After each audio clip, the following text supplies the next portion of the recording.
Hello, this is a guy who likes fanfiction and is too lazy to read, so here is Ghost in the Machine in audio form. Check the description for the links to the author. Chapter 51, E-Charade, Part 3. Flowey glanced eagerly at the arm he'd deposited on the threshold of the bedroom, then back to Nines, then back to the arm, then back to Nines again. Well, he asked. Don't teach all like it. Nines took a few deep breaths to calm his nerves. No thanks, he mumbled. He glanced over at Asriel, still sleeping. Good. He wasn't too keen on the idea of the boy coming face to face with his doppelganger. Men, aren't friends supposed to give each other a hand? Flowey asked. And you seem to be in need of one. Friends? Nines repeated, incredulous. Come on, don't you wanna indulge me, if only out of pity? Take a good look at me. Shriveled up, half dead, how much time do I have left? Months, weeks, days. A sardonic smile split Flowey's burned, scarred face. Heck, I might keel over any second now. Gee, said Nines, wouldn't that be nice? I mean, knowing that it's almost the end, and there's nothing I can do to stop it, or run from it, and that there's nothing to look forward to without a soul, without determination, it makes you want to do whatever you can to make things right. To make amends, to make yourself whole in the last few days you have to spare, Flowey smiled. And this is the response I get. I guess I'm finally getting my just desserts. Sure sounds like it to me. Nines shrugged. Are you really dying? Look at me. Flowey wiggled a shriveled up petal. Does this look like a happy, healthy flower to you? I've been half dead ever since your sister shot me in the face for the second time, by the way, and now I'm probably, like, 98% dead. Look, if I just had a soul to call my own, one that was compatible, then I could die in peace. I wouldn't be the Flowey you knew and hated anymore.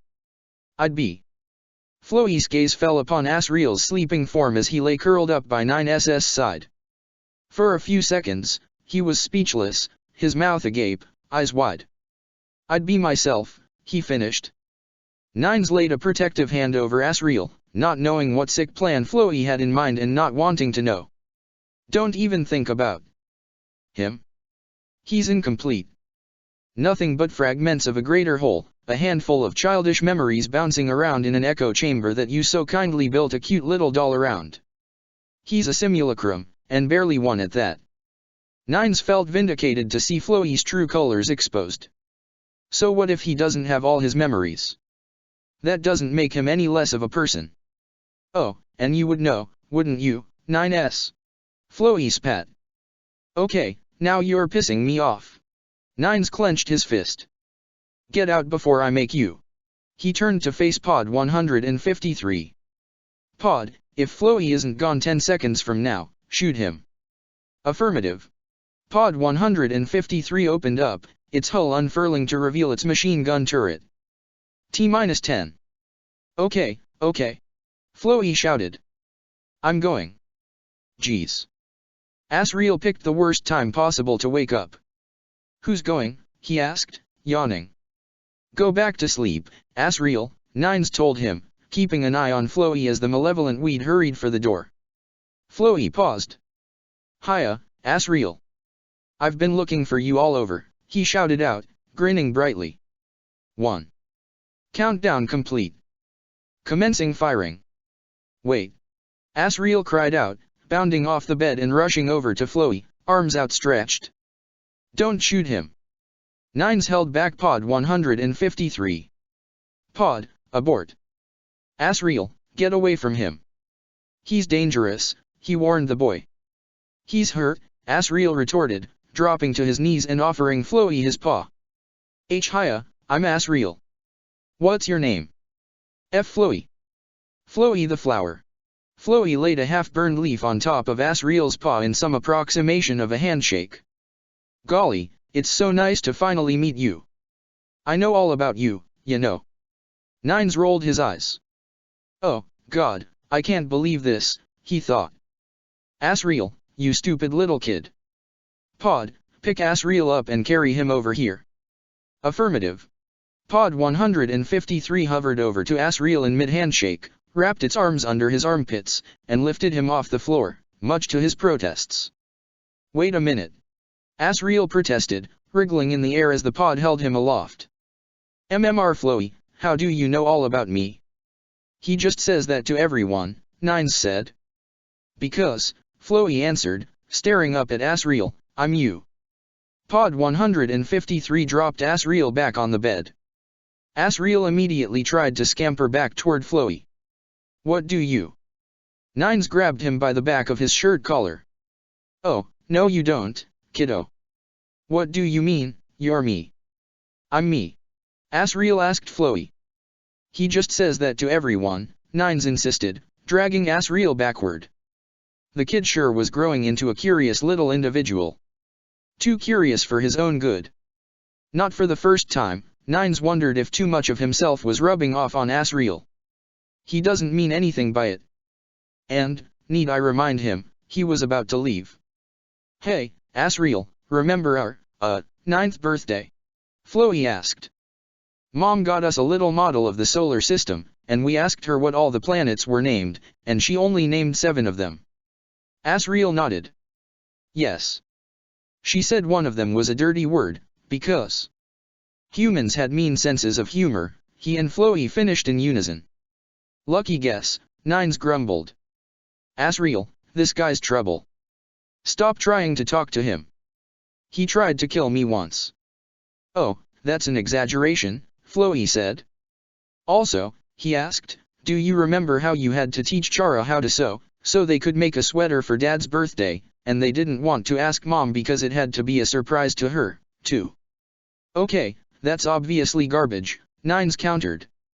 Asriel doesn't know how to sew. Yeah, I do, said Asriel. Since when? Nines asked, letting go of Asriel in his shock. Since always. Asriel shrugged. I couldn't do it when I was stuck in that robot body, though. My fingers were all wrong. Now do you believe me? Flowey asked. I already believed you, Asriel said. Nines cleared his throat. Well, it doesn't matter, because if Flowey says one more word. Nines, stop. Asriel turned around to look straight at Nines. He had a miserable, pained look on his face. Why you guys never tell me anything? If it'd been up to you and 2B and Mom, why you never would have even told me what happened to Dad? Nines felt a current of guilt stir in his heart. He knew exactly how Asriel felt, and he felt responsible for it. If Mr. Flowey here can tell me anything, then I want him to, Asriel said. And if you don't let me talk, Flowey told Nines, Asriel here will tell Mom that you've been teaching him swears. What? Oh, come on, that's bullsh. But how are you me? Asriel asked Flowey as he hopped off the bed and went back to Flowey's side. I mean, you don't sound like me, you don't act like me, you don't look like me. Yeah, don't rub it in. Anyway, Flowey said, coughing into his leaf to clear his throat, listen closely, Asriel, to my sad tale. You know how you were created after you died, right? I died? Asriel asked. Flowey shot Nines a withering glare. Didn't even tell him that much, did you? Yes, Asriel. We died. I'll spare you the gory details. It was really awful and I didn't like it at all. And then Dr. Alphys accidentally brought us back to life. You see, she was experimenting with a flower from the garden where you died, a machine core, and determination. The machine core became you, the flower became me, and the rest is history. So, you're like, half of me? Asriel asked. The better half, said Flowey. The worse half, said Nines at the exact same time. You see, a long time ago, there was a human with a stupid name, said Flowey, who came up with the idea that people were made up of 3 things: ego, superego, and ID. The superego is like the little voice in your head that tells you right from wrong and makes you feel bad for doing bad things. The ID is the part of you that doesn't care about anything except yourself and tells you to do whatever you want. And the ego moderates those 2 sides. Tell me, Asriel, you think it's important to behave yourself, don't you? Asriel nodded. And you feel guilty a lot. Asriel nodded again. And you feel guilty a lot, often for no reason, or over things that aren't actually your fault. Asriel nodded so vigorously that his ears started flopping. Yes, all the time, Mr. Flowey. That's it. Flowey exclaimed. See, I don't feel any of those things, ever. I just do whatever I want, whenever I want, and I never feel bad about it. It's great, until people start trying to kill you for it. So much for trying to turn over a new leaf, Nines grumbled. You haven't changed at all, have you, you little bastard? Do you know what this means, Asriel? Flowey asked, ignoring Nines. You're my superego. And I'm your ID. We're both fragments of a whole, cookies without cream, butterscotch without cinnamon. So, Asriel asked, do I, put you inside me or something? Or, like, I don't gotta eat you, do I? Nope. Nines stood up, much to his surprise, the blanket covering him falling away and sloughing onto the floor. His legs were still stiff and achy, but supported his weight just enough to let him stand. Nope. Nope. No one's eating anyone or putting anyone inside them. I'm putting my foot down. He took a single step forward to shoo Flowey away and promptly fell flat on his face, his nose cracking painfully against the floorboards. Or rather, the floorboards cracked painfully against his nose. Either way, it hurt. So he still couldn't walk yet. Nines wished he'd found out in a less embarrassing way. Nines. Asriel rushed to his side and tried to lift him up. Hey, are you okay? I'm sorry, I didn't mean to. Look, you don't have to apologize for everything, Flowey scoffed. It's his own fault he tripped over his own damn feet. Don't talk about Nines like that, Mr. Flowey, Asriel responded. At this point, Pod 153 had taken hold of 9S's shoulder and was bearing the brunt of his weight. You and Nines need to get along better, okay? What? Flowey looked scandalized. His sister nearly murdered me twice. He tore out my soul, Nines protested, just as shocked by what Asriel was saying, and tried to turn me against 2B. And it was easy. Flowey countered. You're a really hateful person deep down, you know. Stop it, both of you. Asriel said, stomping his foot, crossing his arms, and puffing out his cheeks. You're acting like babies. I have nightmares because of you. Nines spat at Flowey. Oh, and you don't think I have panic flashbacks every time one of your stupid pods so much as looks at me funny? Flowey retorted. Good. Nines tried to cross his arms, realized he only had one arm at the moment, and clutched lamely at his side in a half approximation of crossing his arms as Pod 153 set him back on the bed. Pod, remove Flowey from this room. Use any means necessary. Affirmative. No, Miss 153, Asriel said with a dismissive wave of his paw, don't hurt Mr. Flowey. Affirmative.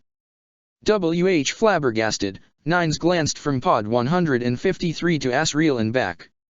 You don't take orders from him. Pod 153 wrung its hands. Statement, Unit 9 is a subject of the Monster Kingdom, Prince Asriel belongs to the ruling class. This support unit has concluded that in the absence of Yoarha chain of command, Prince Asriel and Queen Toriel are Unit 9's superior officers. This support unit will follow Prince Asriel's commands so long as such commands do not conflict with its primary task to render support to Unit 9's. Since when? Nines protested, unable to believe what he was hearing. Statement, this support unit has taken hierarchy into consideration in light of the damage suffered by Unit 9's against Queen Toriel's wishes. Observation, this is what Queen Toriel refers to as grounding. This support unit believes the term arose from disciplinary actions taken against flight-based combat units. This is ridiculous, Nines said, pouting. So you can give orders to these pods, huh? Flowey asked Asriel, scratching his chin. There was a devilish look on his half-burned face. Asriel, Nines cautioned, trying out his best older brother knows best voice, take it from me. And ask 2B if you need to back up what I'm saying. Flowey is bad news. The only thing that makes him happy is hurting people.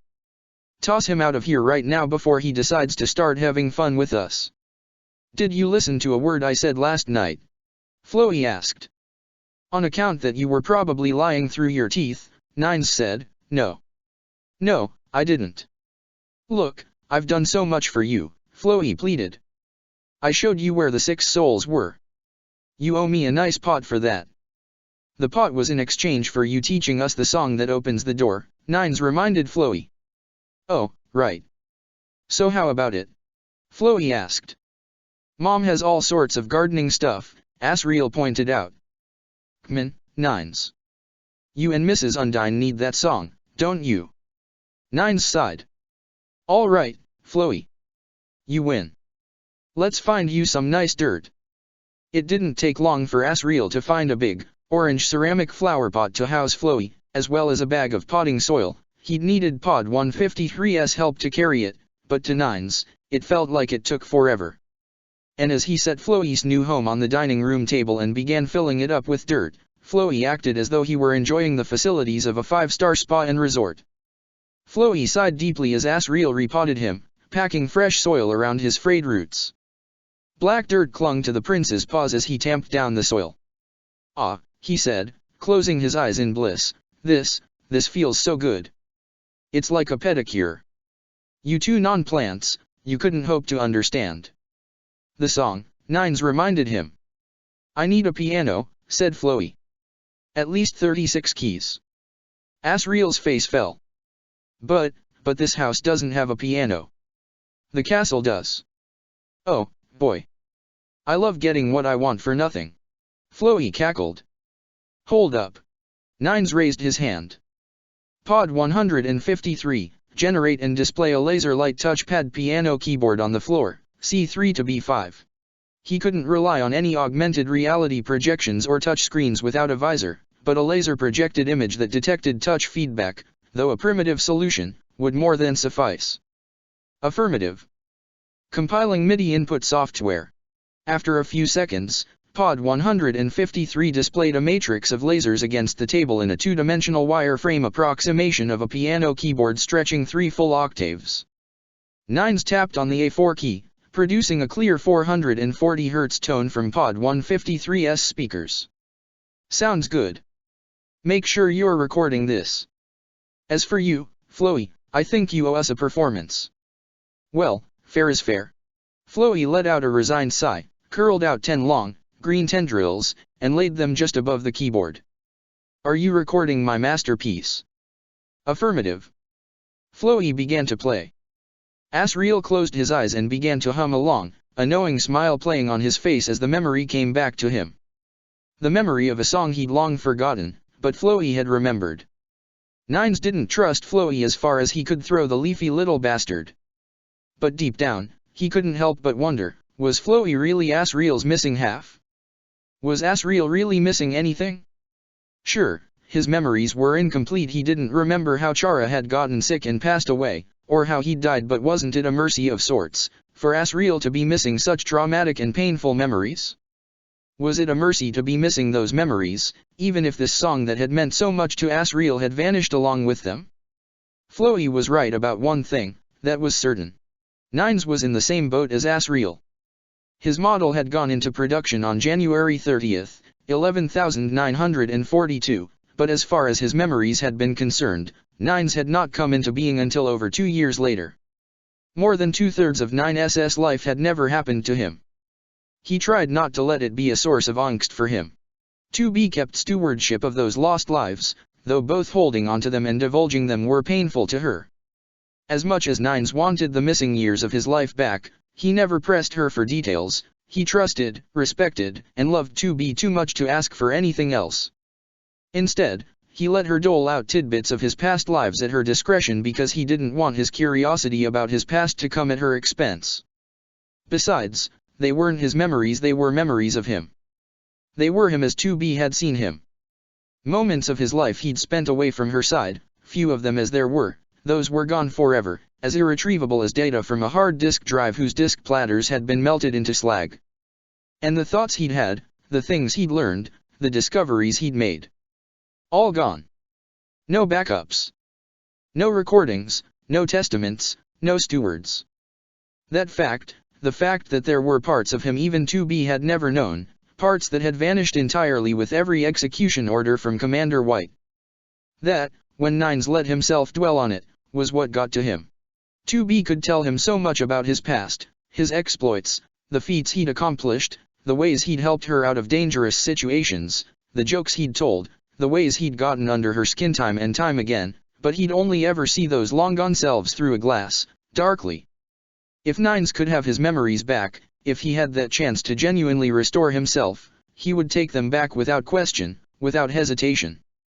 He even occasionally felt a dark, morbid sense of curiosity, gut-wrenching as it was, when he pondered what it must have been like each and every time 2B had executed him. If Asriel could have that chance, didn't he deserve to take it? But, Nines reminded himself, this was Floe who was offering this chance. If Floe really was Asriel's other half, his ID, then what would a complete Asriel look like? Would he be a good kid? Nice? Fun? Would the kid brother Nines had gotten to know be gone, transformed into something unrecognizable? Maybe incomplete was better. But who was Nines to make that decision? Wouldn't that make him just as bad as Commander White, the woman who had forced 2B to kill him and erase his memories time and time again?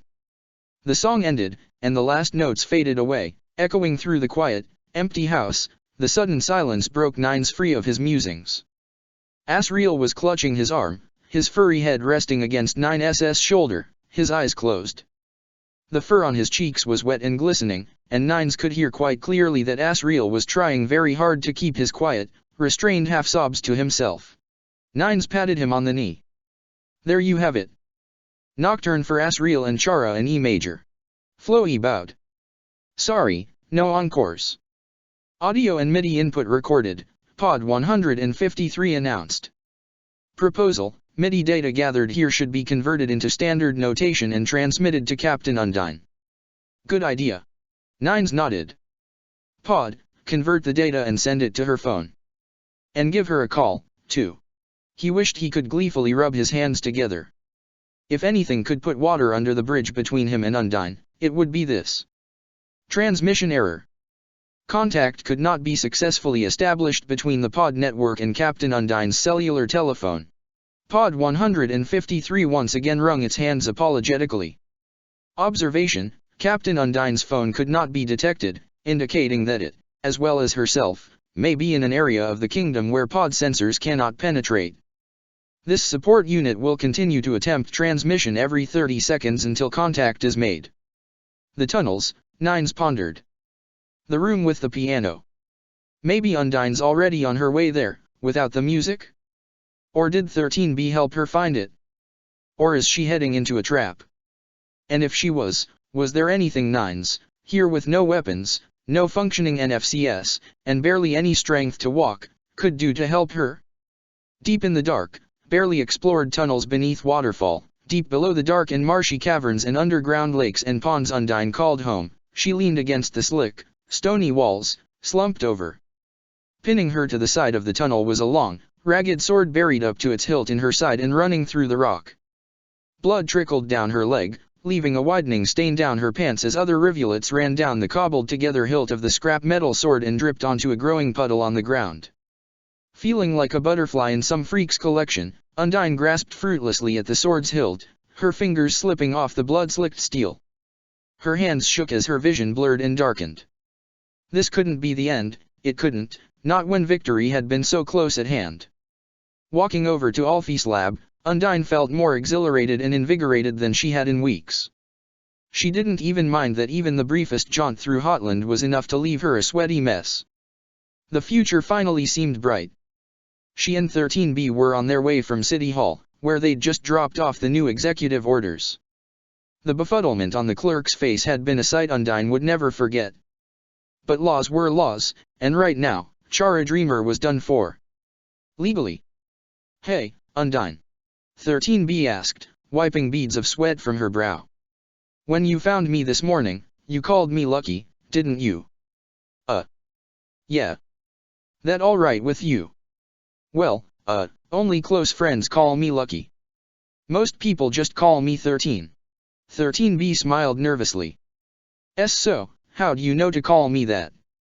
Undyne shrugged. That's what 60 called you. She still calls me that. 13B's eyes widened as she stumbled to a halt, frozen in shock. "Oh, 60. Undyne clapped her heartily on the shoulder. "It's all right. Tomorrow, when this is all over, I'll bring you over to her." "Do you think she'll be happy to see me?" 13B asked. Undyne paused. "Probably not," she wanted to say in all honesty. 60 was a delicate girl and Chara had done a lot of emotional harm to her while posing as 13B. Maybe she'd never be able to look 13B in the eye again. Undyne still had lingering chills looking at Chara's face, even if 13B didn't have the same frightening aura they did. "Yeah," Undyne said. 13B smiled, her cheeks flushing pink. She needed the hem of her tunic. "That's great."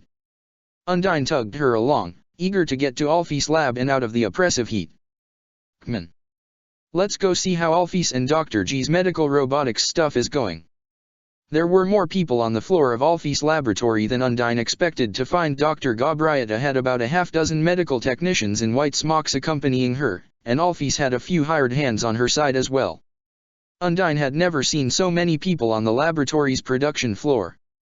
Alphys usually did everything herself, but with Chara's demands requiring far more mass production output than usual, she'd needed extra help. On the operating table, behind a nearly impenetrable barrier of physicians and physicists, was a mangled mass of flesh and machine. It looked like Alphys and Gabrietta were trying to stuff what little remained of Lieutenant Snacka into one of those black suits of mechanized armor Alphys had designed based on Yoarha schematics, like ground meat being shoved into a sausage casing. The part of Undyne that wasn't creeped out by seeing one of her old friends and rivals reduced to hamburger thought the whole thing seemed oddly familiar. Undyne crept behind Alphys and laid a hand on her shoulder. "Hey, how's the patient?"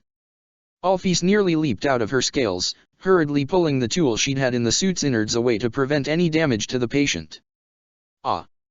Hey, Undyne. She's fine. She will be in a few minutes." WEVE got some jerry-rigged L-life support in the suit and servos hooked up to the inside to fill in for her missing limbs. "What's up?" "Nothing," Undyne said. "Their Royal Highness and I were just at City Hall filling out some boring paperwork." 13B pushed past her. "Excuse me, Doctor. May I see the patient again?" "You've sure taken a lot of interest in her, Your Highness," said Undyne. She felt a twinge of discomfort she couldn't fully explain nor simply ascribe to seeing her rival under the knife. Maybe it was because with an audience surrounding her, 13B had to slip back into pretending to be like Chara, and she did it so readily. "Why shouldn't I? She's amazing," 13B said, leaning over Lieutenant Snacka, her hands hovering over the sleek black armor encasing her. "So brave, and so tenacious, too. Do you think she might be the strongest monster in the kingdom, Undyne?" Undyne involuntarily sucked air through her clenched teeth, pondering a question she really didn't want to answer. She'd always been steps ahead of Snacka, from the orphanage to street rats to royal guards, and now to think she'd fallen behind here of all places, now of all times. She didn't want to admit it, because it felt so dirty and ugly, but her pride had taken a bit of a hit. I think it's a moot question," Alphys interjected, picking up on Undyne's discomfort. "We're using this heavy armor to fix her, but it's not like she can ever fight again. It's just to give her some quality of life for the few days she has left." She let out a long, melancholy sigh. "Before she becomes just a memory." "Is she conscious?" 13B asked. Alphys turned her head, a shocked look on her face. "Is she what?" "Yes," one of Gabrietta's entourage, translating the doctor's hurried signing, answered. "But only barely. We've had to suspend her in a state just above sleeping so we can make sure the circuits in the prostheses and her nerve endings line up properly. But it's okay. She can't feel any pain. We've made sure of it." "That's morbid," Undyne said. "But good, I guess." 13B crouched down beside Snacka, laid a hand on her scaly forehead, and whispered something to her. Whatever they said was completely inaudible under the ocean of low murmuring and babbling filling the air from the dozen medical and engineering professionals chipping away at their experiment. Their heads solemnly bowed, 13B stood up. We should be going, Captain, she told Undyne. If you don't mind. Undyne nodded. Not at all, Your Highness. Lead on. The next stop on Undyne's agenda was the room where Chara had allegedly hidden the other 6 Yorha black box units, the other 6 souls needed to break the barrier. As Undyne followed 13B into tunnels deep below the civilized part of Waterfall, deeper than even the machines had settled in, she felt a leaden lump settle in her stomach. Hours seemed to pass. How deep did these tunnels lead? These were a part of Undyne's home turf even she hadn't ever been to. She checked her phone. The signal strength grew weaker with every step deeper into the bowels of the earth, and Undyne could see the bars on the little icon on the corner of her screen tick away like a countdown. Counting down to. What would she do once 13B had revealed the 6 souls to her? Undyne tried to distract herself. Nines had written a lot of apology texts in the past half hour or so. It was actually kind of sweet of him, if a little overbearing and annoying. Damn that kid. He had to have gone and done something so horrible as murdering people, and he just had to be so contrite about it. How the hell was Undyne supposed to stay mad at him? He was just a kid. He'd been desperate. He'd gotten carried away. But was that any excuse for seeing to it that a couple of kids out there with parents in the Royal Guard would never see them again? You sure do like spending time with Dr. Alphys, 13B pointed out, distracting Undyne from her reverie. I sure do, Undyne agreed. We're girlfriends. Really? Yeah. Undyne felt her smile tug at her cheeks as her mood lightened. Hey, the two of us should go on a double date with Alphys and 60 sometime. 13B laughed and slung the scrap metal sword she'd plundered from the mangled remains of a machine in one of the tunnels higher up over her shoulder. Undyne had told her she didn't need to carry a weapon. Undyne was, after all, the best protection a girl could have, but 13B had insisted. Wrapping her grip around the blade seemed to comfort her, which Undyne supposed made sense. She was, after all, a combat unit. No, make it a triple date. We'll find someone for 2B to go with. Like, Undyne mentally ran through the underground's eligible bachelorettes. Or maybe 2B was into guys, too? That would widen the dating pool considerably. Or maybe 2B wasn't into anyone, and that was okay, too. It was valid to not be attracted to anyone, although it would make her a bit of a fifth wheel on more romantic outings. Undyne. 13B asked, interrupting Undyne's train of thought. Yeah. Even with Chara gone, you still need to trigger a reaction from 7 black boxes to break the barrier, right? The thought hadn't crossed Undyne's mind, or at least, not her conscious mind. Deep down, she'd known. Her plan all along had been to claim the 6 already gathered, then take Chara's, but it wasn't Chara's black box anymore, it was 13B's. Lucky 13. A poor girl who'd done nothing wrong besides being the victim of. How exactly had Chara ended up in her body, anyway? But there needed to be 7. 2B was right out, as her dying would trigger a reset and wipe everything out anyway. 9's, 2, wasn't on the chopping block, because he wasn't so bad that he deserved to die, and besides, 2B would kill Undyne if anything happened to him. And, of course, 60 couldn't offer up her black box, either, because that was the exact thing Undyne and all her friends had been working so hard to prevent. Undyne's mouth went dry. She checked her phone again.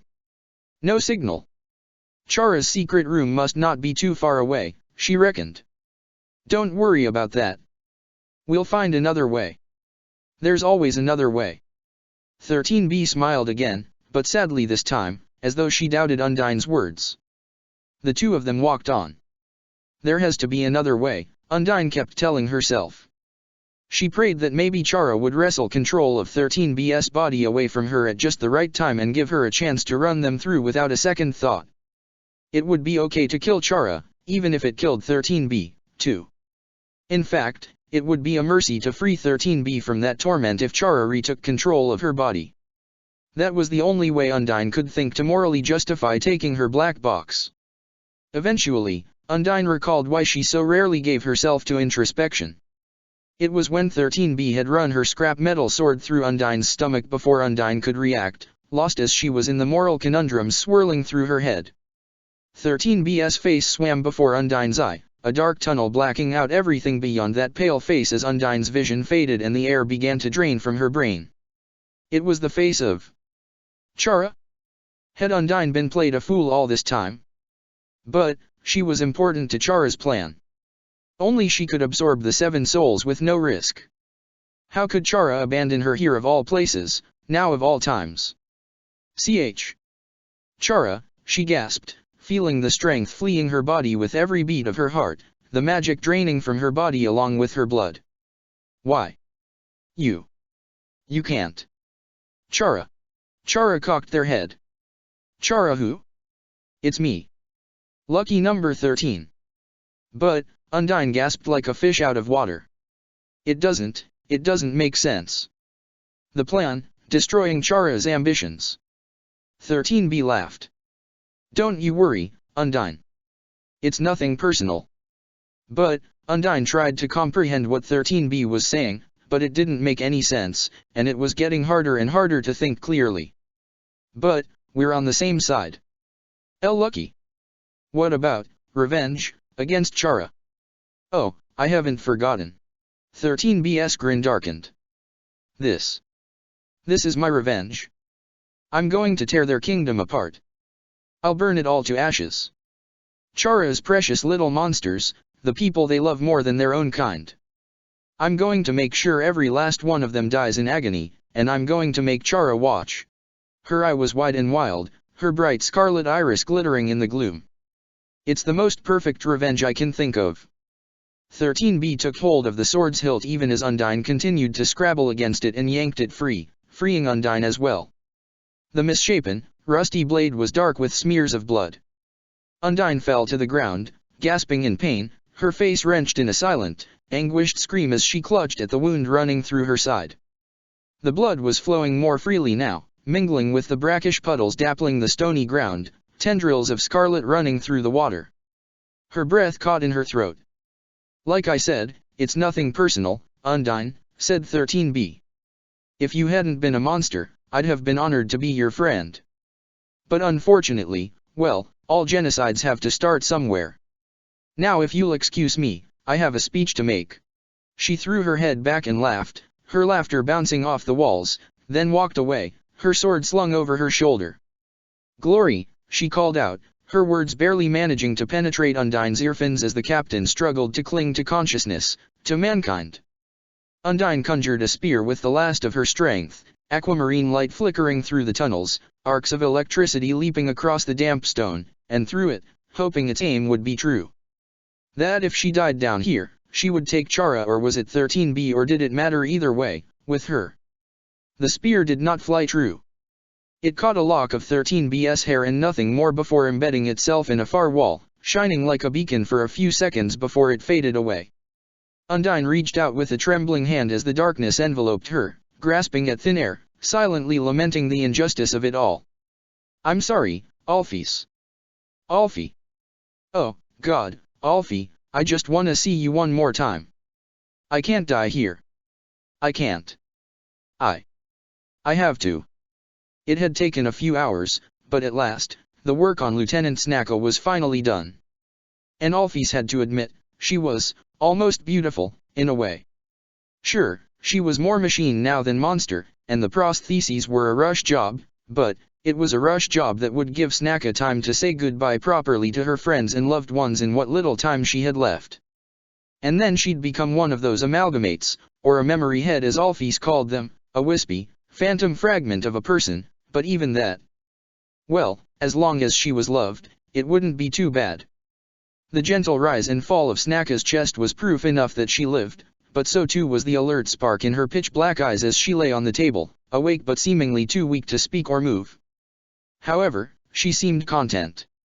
Even so, though, Alphys couldn't help but feel the pervasive, foreboding dread that had built up inside her over the past few hours, despite everything good that had happened today.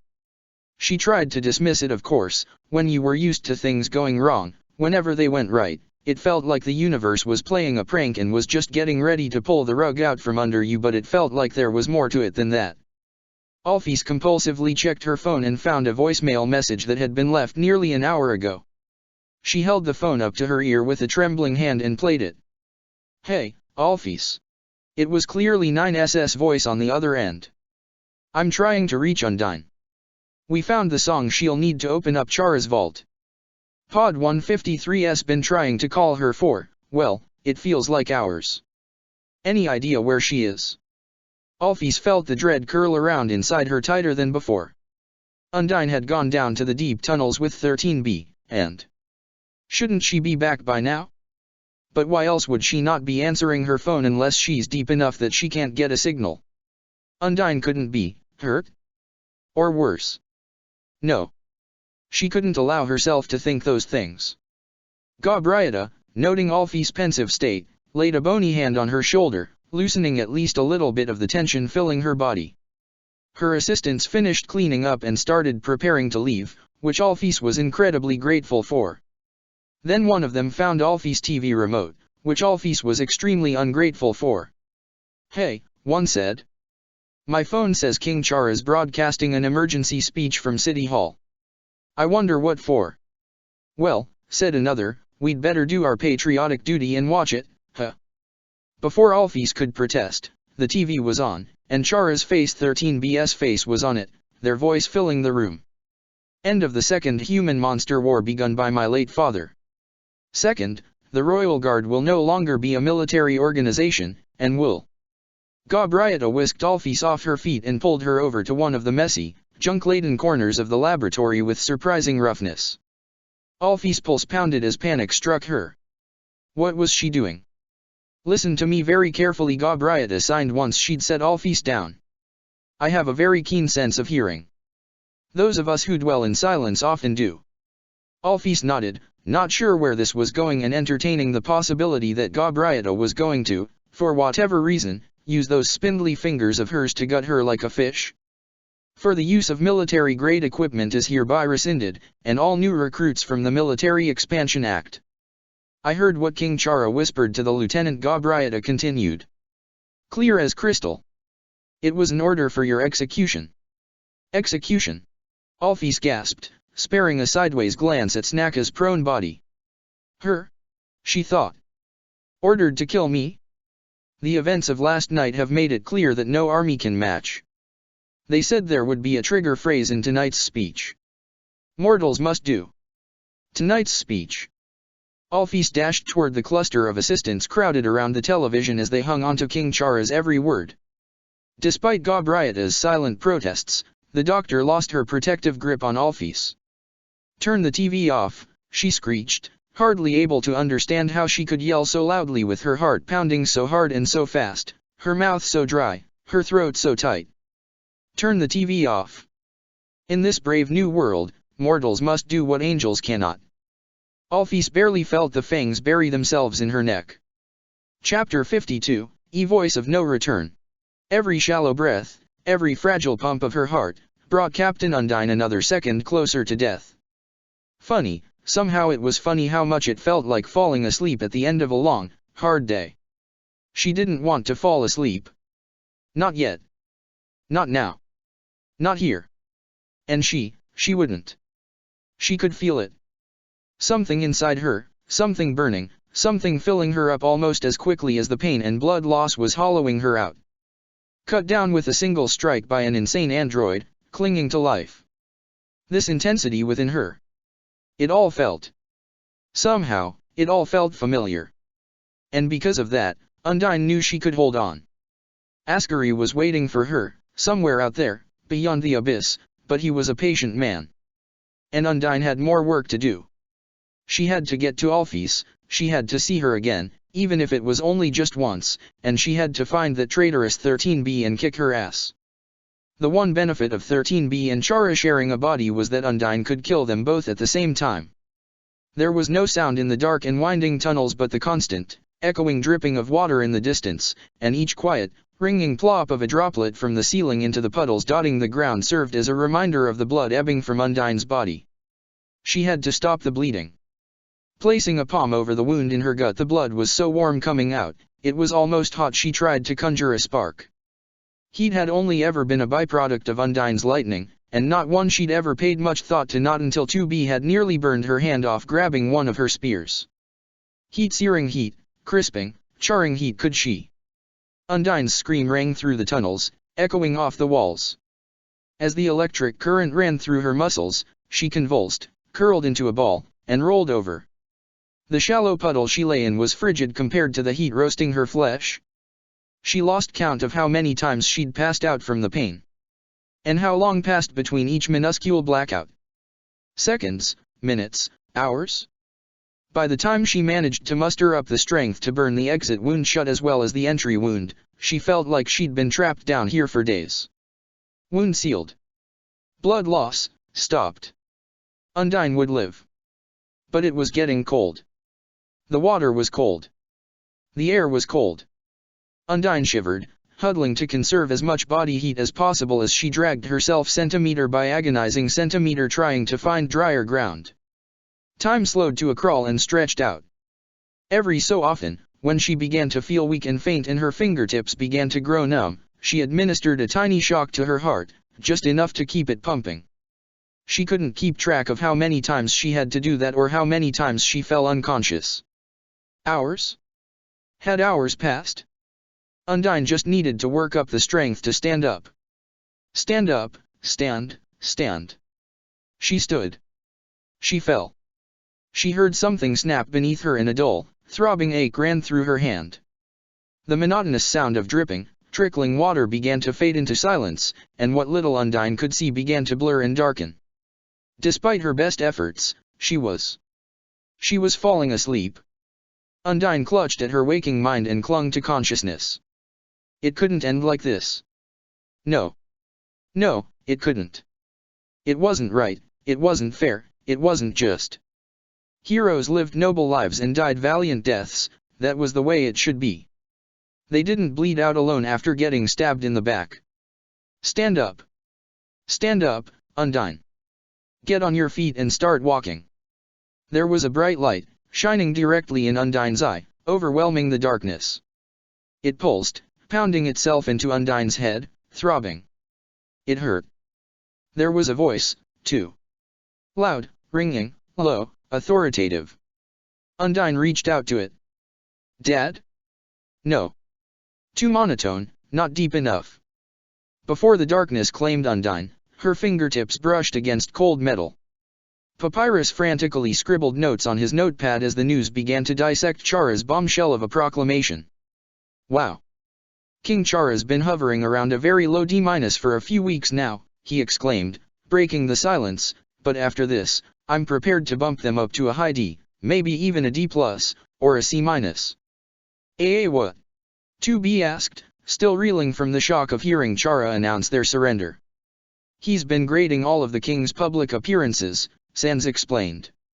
You've been giving them a passing grade? Toriel asked Papyrus, cringing. I had faith they could be a good king if they just applied themselves, Papyrus said. They must have read my letters. Before 2B could ask about that, Sans spoke up again. He's been organizing a letter-writing campaign since they passed the Android Bounty Act, said Sans, practically glowing with fraternal pride. 3 letters a day, 7 days a week, for almost 7 whole weeks now. And he handwrites each one himself. And each one is different, too. That's how they know I'm sincere. Papyrus said, beaming as he laid his hands on his hips. I decided to put training for the Royal Guard on hold for as long as they were going after my friends, and took up civic engagement instead. I think I'm a natural at it. 2B couldn't help but be suspicious of the proclamation she'd just heard, let alone Papyrus chalking it up to his deeds. Would Chara's heart be swayed by such trivial things as letters? She doubted their ruthlessness could be tempered in such a way. If this wasn't some kind of setup to draw her, Nines, and 6-0 out of hiding, though, then surely she deserved some credit for it due to the losses she'd inflicted on Chara's little army. You're amazing, Papyrus. 6-0 gushed, throwing her arms around him and planting a kiss on his bony cheek. 2B inched past Papyrus to catch a clearer view of the television. The broadcast had moved on from Chara's speech. Met-Atan was now on screen, shoving a microphone in front of random subjects on the street in front of City Hall and badgering them about their opinions. Looking forward to not having armed guards on every street corner, one monster was saying. They don't make me or my larvae feel any safer, they just make me feel like we've got more to be afraid of. Well, I think it's disgraceful for the king to cut and run like this, the next interviewee, this one clad in a royal guard uniform, said. We're so close, we should just finish the job. All these dreamers do is string us along with false hopes and bail out when we get too close to victory. Personally, I'm a little fed up with them. Everyone knows the Android Bounty Act was just about justifying excessive force against petty crime. I'm glad common sense won out for once. It's a travesty. If we give up now, then all the soldiers who risked their lives last night will have suffered for nothing. I say we drag those damned androids out of hiding and tear them apart for scrap metal. King Chara is right. I don't want any more people to get hurt. After everything they've said and done, King Chara has no right to back out like this. So we're just going to let those violent criminals do whatever they like with us? No thanks. Why did Chara bother killing Askari if they were just going to do the same thing anyway? So much for the Angel of the Underground. They're a charlatan, just like their old man. My brother is in the hospital because of those androids. I don't care what the law says, if I see them around here, I'll. Toriel's soft, furry paw clasped around 2B's hand and gently drew her away from the broadcast. Dear, she said in a low, soft voice that could not hide her concern, perhaps we should be going. 2B nodded in agreement. Hearing those immediate reactions made it clear that while Chara may have thrown aside their military might, their actions had only further solidified the antagonistic feelings toward androids they'd drummed up among their subjects over the past few weeks, and tonight, stinging from their betrayal, those subjects most of all, whatever members of the Royal Guard still had the will to fight would be baying for blood. She recalled 6O's account of the end of Yoarha. How, just when the machine network had seemed to be at its weakest and most vulnerable, the machines had launched a counter-attack so devastating that scarcely a handful of Yoarha's hundreds of units had escaped with their lives. And she wondered if right now, Chara's followers were poised to finish what those machines had started. 2B turned away, sheathed her sword on her belt, pulled on her gloves, and wrapped herself in her cloak. We'd better get going, she told 6O, lifting the bundle of heavy winter garments 6O had used to disguise herself for her sojourn out of the ruins and tossing them over to her. I doubt the Royal Guard here will be happy about this. She felt like she'd been doused with a bucket of ice water, the walls of the house felt very thin and the weight of the air outside very heavy. You really think so? 6O asked. But if they've been given orders? If they're angry enough, there's no guarantee they'll obey Chara's decrees. The Royal Guard is not as disciplined as Yoarha, 2B answered. Mom, I need to borrow your phone. That is nonsense. Papyrus insisted. The Royal Guard is the very model of discipline. Sans, how many times have they disciplined you for selling water sausages and calling them organic, all-natural corn dogs? Oh, sure. Sans crossed his arms. When I do it, it's a crime. When Met Adden does it, he's an entrepreneur. Toriel handed 2B her cell phone, a very simple clamshell-like model compared to what other monsters used, with nothing but a number pad in a small, low-resolution LCD screen. 2B flipped it open and keyed in the number that would connect to pod 153. She held the phone up to her ear.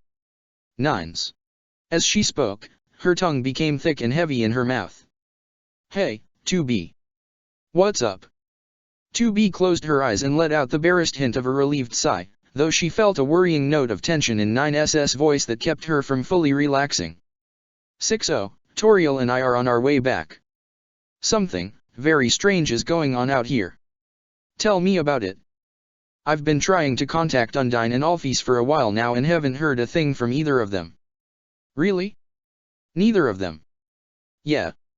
Now, Alphys, you know how she is, she's either too busy or too anxious to answer. But Undyne. Maybe she's busy, too. It's not that. We can't even connect to her cell phone. I think she might be in the tunnels we found last night. It's a long story, but I'm worried for her safety, so I asked Pod 042 to head out and look for her. What's the matter? Like I said, long story. Let's catch up when you get back. 2B nodded. We won't be long. Take care, Nines. Love you. As those last two words left 2B's mouth, She was almost awestruck at how easily and casually they had come to her. All her life, she'd never been able to bring herself to say such a thing. Not to Nines, not to anybody. Not just because of Yorha's rules to discourage of emotional expression 2B's old mantra embodying that rule to its extreme, but because she'd never had the luxury of expressing that love without hurting herself. 60 had been right. To simply say that 2B had become an entirely different person down here did not capture the magnitude of her transformation. Love you, too, 2B. Take it easy. See you soon. 2B pulled the phone away from her ear and prepared to end the call, but as her finger hovered over the button, she heard another voice on the other end. More specifically, she heard the sound of something shattering in the distance and Asriel shouting, "Mr. Floey, no. That ice cream is for dessert only." Nines, what's going on? 2B asked. What was Floey doing in Toriel's house? Long story. Don't worry, everything's okay here. Nines insisted before abruptly hanging up. 2B handed the phone back to Toriel. Mom, there's an evil flower in your house. We have to get going. Undyne didn't know how long she'd been out, but when she came to, she was in a much drier part of the tunnel system, propped up against the stone wall. Her mouth was dry, and to her surprise, her body felt surprisingly fuzzy rather than achy as she'd expected. Then again, she hadn't expected to feel anything at all. She squinted against the light as her eye adjusted. Floating in front of her, a package of medical supplies clutched in one of its claws, was none other than Pod 042. Undyne tried to wet her mouth. Pod, she croaked. What are you doing here? She pressed her hand to her side and found it coated in a thick layer of gauze. The wrapping was dry, yet squished as if there were some sort of gel beneath it. She felt an electric jolt of pain run up her side, but it wasn't anywhere near the anguish of having been impaled. However, she felt a similar jolt run up her middle and ring fingers on her left hand, which she soon noticed were wrapped together and held in place with a makeshift splint. Funny she didn't remember injuring her hand, maybe she'd fallen on top of it at a bad angle as she'd lost consciousness. Statement: Unit 9's directed this support unit to search the cave network for Captain Undyne. This support unit was able to detect its target's location by analyzing the map data collected earlier and using sonic telemetry to pinpoint the position of Captain Undyne's verbal emissions. Upon discovery, this support unit ran medical diagnostic scans and administered. Yeah, I get the picture. Feeling a burst of confidence, Undyne tried to stand up and found it surprisingly easy to do so. Thanks. I guess I owe Nines my thanks, too, she thought. This support unit has been given explicit instructions to provide thorough assistance to Captain Undyne. Proposal: Captain Undyne should state her intentions. Get me to Alphys, Undyne ordered. If Chara or 13B, or whoever the hell was in charge now saw fit to dispose of her so readily, Undyne concluded, then they probably wouldn't keep Alphys around for much longer either. Affirmative. The most direct route to Dr. Alphys' lab is through the basement levels. The nearest entrance is approximately 750 meters from here. Undyne checked her phone. No service, still too far down. All right, she said, forcing herself to her feet. It wasn't as hard as she expected. She certainly didn't feel near death as she once had. In fact, a part of her seemed more alive than ever. Let's go. As she moved forward, the pod floating in front of her with its high-powered flashlight lighting the way, Undyne picked up speed until she was sprinting, gasping for air. She could hear her pulse pounding through her chest, her throat, her fins. She had so many unanswered questions now. She wanted to know why 13B had betrayed her so suddenly. Had she been hiding her loathing for monster kind all along? If so, why had she taken such an interest in Snaka? Was it really 13B, or just Chara putting on the performance of a lifetime? If so, why would they dispose of Undyne, the linchpin of their plan to break the barrier? Had they gained confidence in their backup plan, the soul-eating sword Morning Star? Or? No, all that could wait. Undyne had more pressing concerns. Right now, she wanted to know if Alphys was okay. That was the only thing that mattered. Undyne checked her phone as she ran. She was starting to get the barest slivers of a cell signal, and with a trembling hand thumbed in Alphys' number. Please pick up. Undine held the phone to her earphone and let it ring, her heart pounding harder and faster with each ring. "Please tell me you're okay, Alphys." She wasn't going to let anyone take anyone else away from her. The phone rang and rang until finally, Undine heard Alphys' voice. Her spirits lifted. "Alphys. It's me, Undine. Listen, whatever you're doing, wherever you are. Please, leave a message. I'm probably be busy with, stuff. Thanks for calling." Voicemail. Undine was so angry she almost crushed the phone between her fingers. No. It was okay. It didn't mean anything. Sometimes Alphys was too busy to answer her phone. And sometimes she was too busy, and by busy, she meant having an anxiety attack. Undine didn't want to dwell on worst-case scenarios. But she did. With each step she took, with every sound of the water splashing under her boots, vision after vision flashed before her eye of all the possible misfortune that could befall Alphys. A sword through the stomach, like what 13B had done to her, or maybe decapitation or a slit throat. Or maybe it wouldn't be quick, maybe 13B would take her time, taking a few of Alphys' fingers, then a few toes, working up her arms and legs, slicing inch by inch away from her tail as if she were carving a holiday glazed ham, reveling in the screams of pain and fear. Pod 042 blew down the door to the Royal Laboratories' sprawling sub-basement as Undine neared, giving her no impediments as she dashed into the lab and began to run through its sprawling, labyrinthine corridors. It stayed in front, guiding her along, shooting away any obstacles that presented themselves to keep her route as brutally efficient as possible. What a good friend to have. These pods really were something else. Arcs of turquoise lightning leaped off Undine's body and onto the walls, dancing across the concrete and ceramic as they probed for electronics and wires to cling to. A few bolts struck Pod 042's silver hull, but were too weak to leave anything more than a few tiny black scorch marks. She wasn't consciously channeling any of her magic, as far as she knew it was like it was just leaking out of her, but she was too preoccupied to think about that. As her muscles strained and burned, her blood singing in her ears, Undine felt her dread grow stronger and stronger. She quelled it as best she could. People like her didn't give in to despair. They didn't dwell on the worst that could happen. Undine had been falling lately, failing to meet her own standards, so stressed and burned out by her exposure to Chara and her double life that she'd been losing herself. But she had to remember. A real hero smiled, even when things were at their worst. Undine threw herself into the elevator, jabbed the button to close the door and begin the ascent so hard it nearly broke, and tried to keep her smile plastered on her face even as she gasped and panted for breath. The wait as the elevator rose was interminable, each second passing like an hour, but Undine kept smiling. When she saw Alphys would see that smile, and she'd know that everything was going to be okay. As the cloud-wreathed stone sky above began to grow dark, 2B hurried through the town of Snowdin as quickly as she could.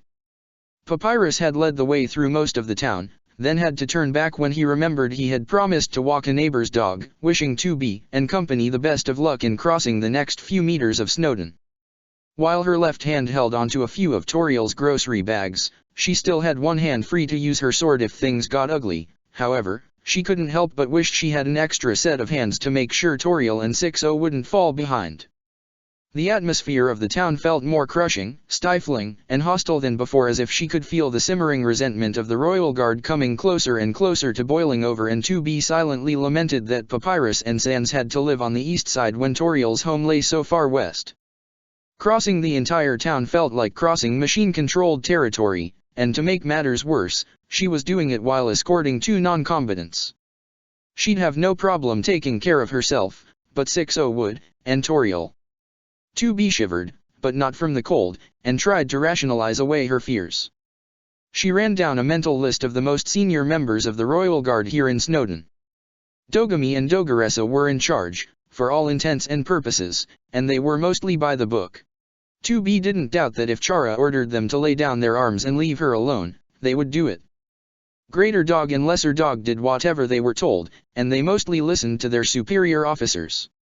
The 4 guards 2B had dispatched yesterday, however, might have had a bone to pick with 2B, but she had threatened to do more than wound them if they crossed paths with her again, so hopefully, they would value their lives more than their pride if it came to that. As she came up to the western edge of town, 2B saw a few furry monsters and a handful of machines loitering on the pathway into the forest and up the slopes leading to Snowdon's frozen vistas. She recalled that some machine life forms had enlisted in the Royal Guard since Chara's takeover. Machines would follow the orders they were given, though. Then again, 2B remembered that Chara had just discharged every machine who'd enlisted. Perhaps they'd want revenge for losing their jobs. The closer 2B came, the more audible the loiterers' mutterings became. So, back pay and severance, yeah, it's nice we're not getting tossed to the curb, but I liked being part of something, you know? King Chara and the Royal Guard, saving the kingdom, together. Yeah, and now, if they march into town tomorrow, we're supposed to let em. Well, it's not like they're all pardoned, it's just not illegal for them to exist anymore. No one ever said they can't still arrest them for other things. For example, assaulting a Royal Guard. Yeah. That's a crime. You know. I just had a thought. The androids used to live here. What if they've been hiding out in this town all along? We'd have found them. What if they were hiding in the woods? You think an android would do that? Just go out and hide in the woods like some animal? What if they need to recharge their batteries? Or maybe they're in disguise, just walking among us.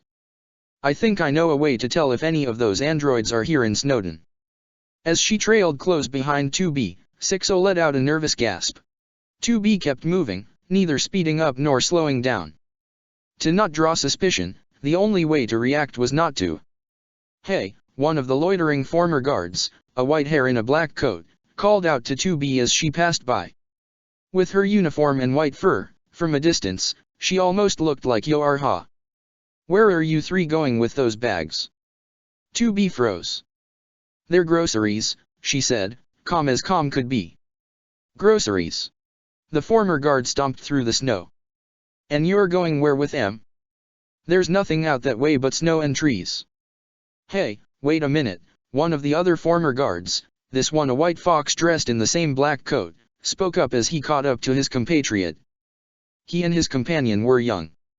Teenagers, maybe.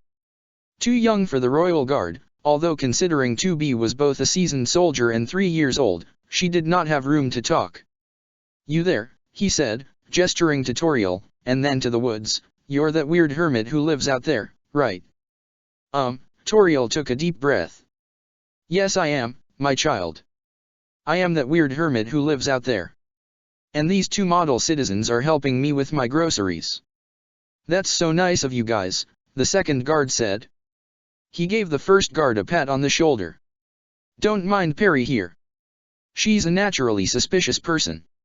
Or perhaps, Toriel interjected with a little giggle, she is paranoid. Perry wrinkled her nose and rolled her eyes, as if she'd heard that pun 1,000 times before.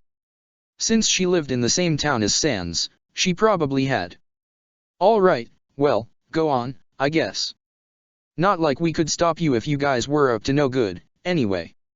Toriel curtsied. It was nice to meet you, Perry and Dot, the second guard offered. Perry and Dot. I would shake your hands, Toriel said, but I have my paws full. That's okay. Have a nice day, ma'am, said Dot. Keeping her relief to herself, 2B trudged onward. Excuse me, one of the stubbies spoke up. You two with the heavy coats. 2B came to a halt again, 60 nearly walked into her. Yes, she answered innocently. You two are very overdressed. 2B's right hand migrated to her sword beneath her coat. Did this machine have suspicions as well? You do not seem to like the cold, it said. Maybe you should move to Waterfall? And no, 60 stammered. It's too wet. We, like the snow. Understandable. Have a nice day. Thoroughly relieved, 2B pressed onward into the forest, leaving the former guards behind. As she left, they began to talk among themselves yet again, their voices growing quieter with every step that grew the distance from them. So, what if the androids really are living here in town? How would we find em? We could smoke them out with some EMPs, I guess. Right, Ratchet. It is possible. An android's systems would be heavily affected by an electromagnetic pulse. Wouldn't it break everyone's computers, though? Not break. Merely temporarily disable. No permanent harm would be done. Look, I know we're not guards anymore, but why don't we? Knowing and fearing what was coming, 2B and 60 broke out into a run, the snow crunching underneath their boots, low-hanging branches from the pine trees flanking them whipping past them. An EMP would only have a radius of a dozen or so meters, and if they got out of range quickly enough. The hairs on the back of 2B's neck stood up as a barely audible humming filled her ears. The nausea came next, twisting her stomach, then an odd feeling of weightlessness as parts of her body, inside and out, felt as though they were being pulled in every direction at once. All of these were a prelude before the full force of the pulse hit her. It felt as though a bomb had gone off inside her head, the force of the explosion rattling the interior of her skull. Her vision broke down into a solid field of monochromatic static as an indecipherable noise comparable in its intensity to a gunshot at point-blank range filled her ears. 2B collapsed to the snowy ground with such force she nearly burrowed into the snow, alternating waves of hot and cold running through her body, her nervous system screaming with confused, contradictory signals. Red error messages streamed across her HUD. She'd had the foresight to clamp her teeth down on her tongue just before the pulse hit to keep herself from screaming out. Blood poured into her mouth with a rich, overpowering coppery taste and scent. 60, though, hadn't thought to take such precautions and let out a shrill, piercing shriek that cut clearly through the crisp, cold air.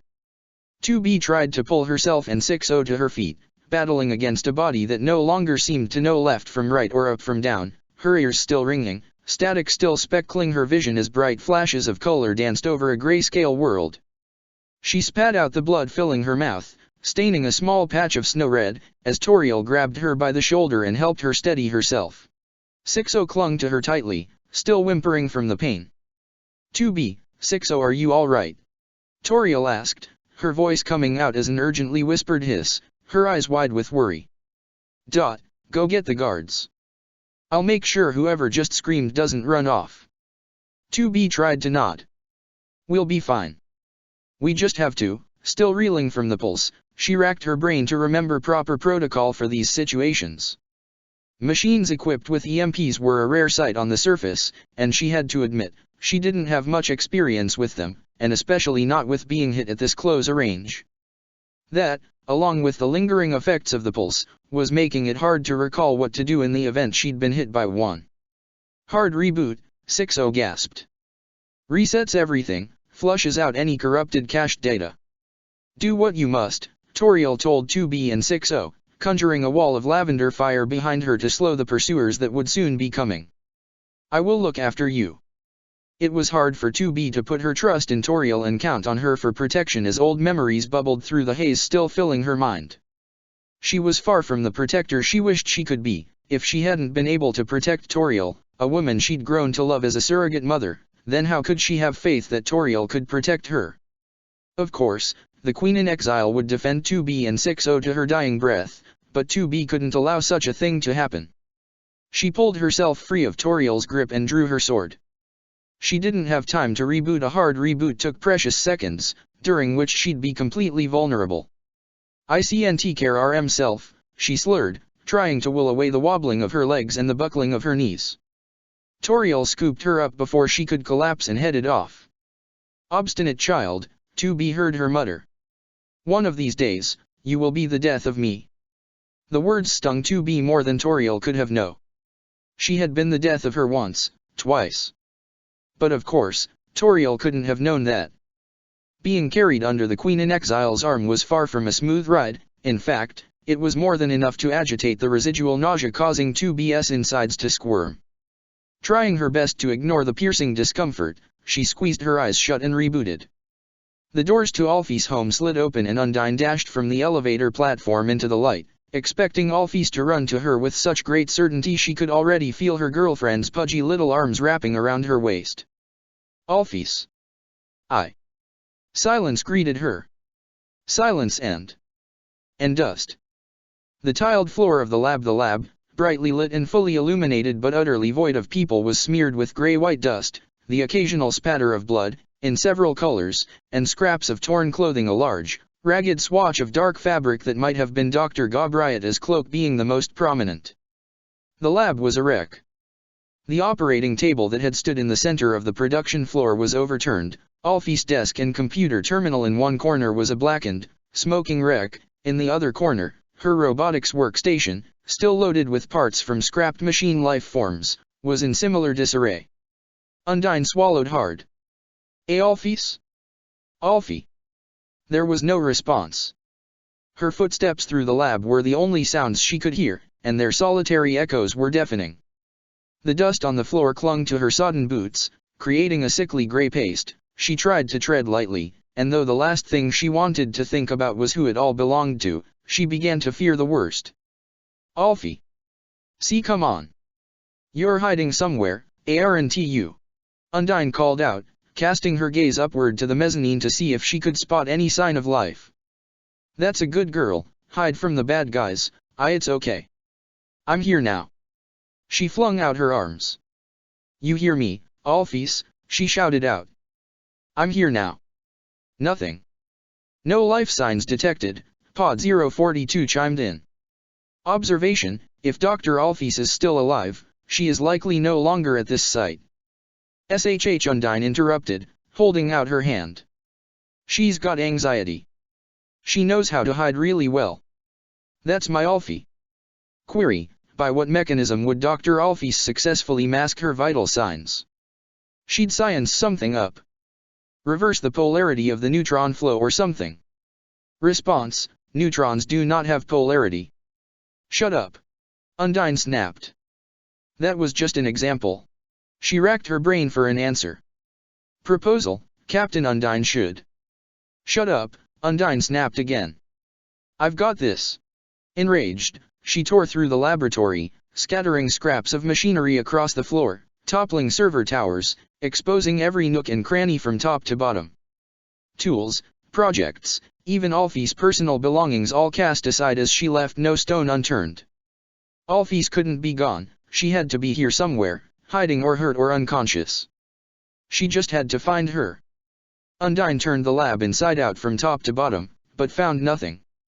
It is possible that Dr. Alphys may have escaped the laboratory, Pod 042 offered. Proposal, Captain Undyne should investigate the surrounding area. Undyne took a deep breath and stormed outside, surveying the baking hotland landscape. It was desolate, as empty and silent as the laboratory.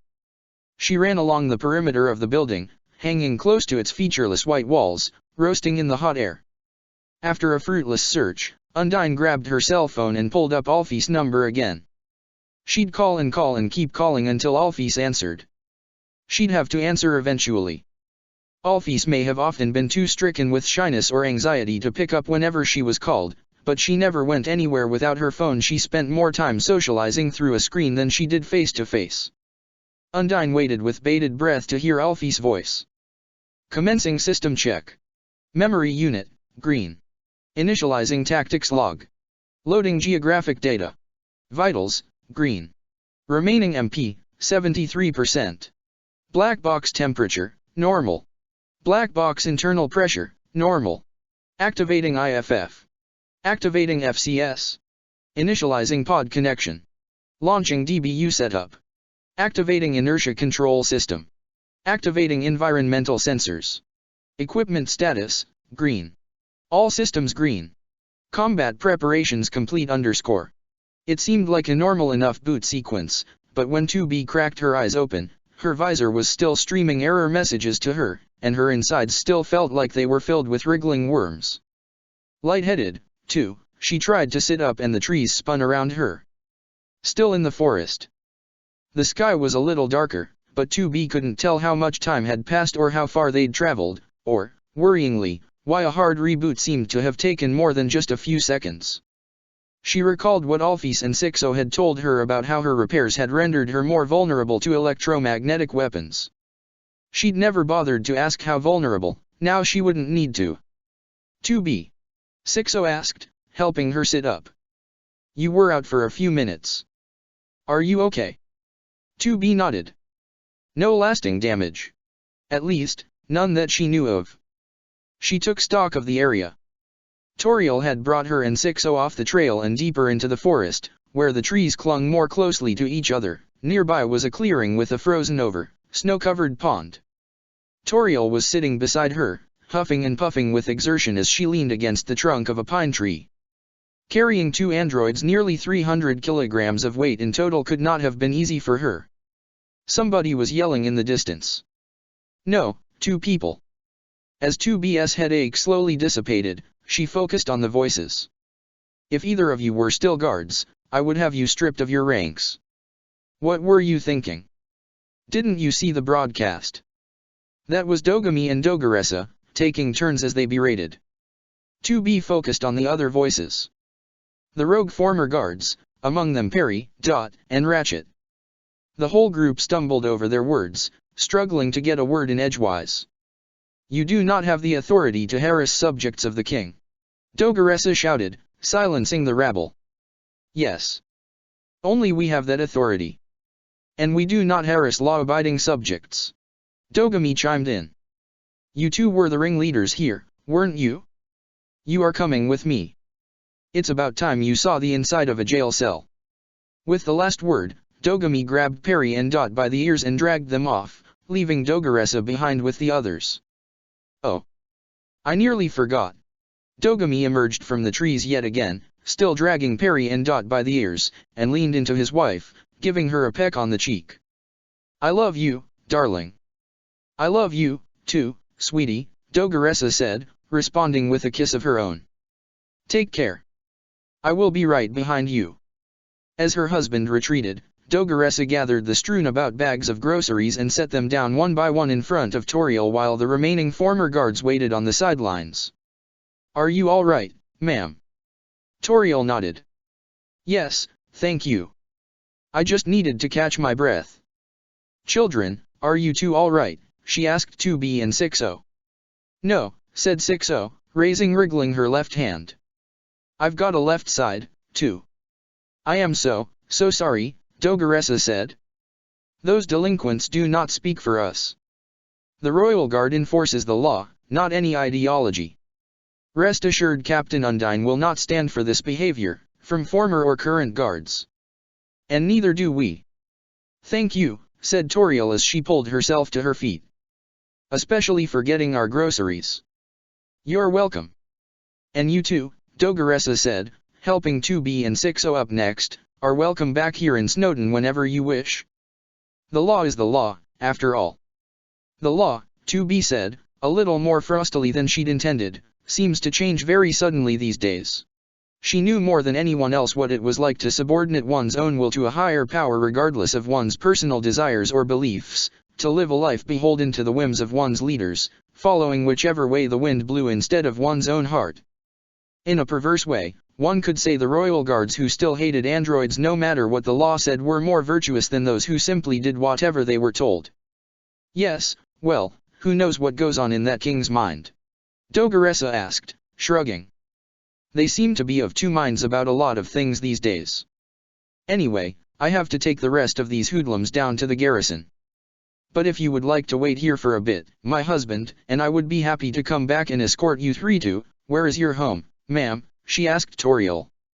Toriel took a few of her grocery bags. Not far, she lied. The three of us will be fine. But thank you for offering, officer. Oh, it's no fur off my hide, miss. I'm sorry, what was your name? I'm just an old lady who likes her peace and quiet, Toriel answered. That is all. Dogaressa stroked her chin.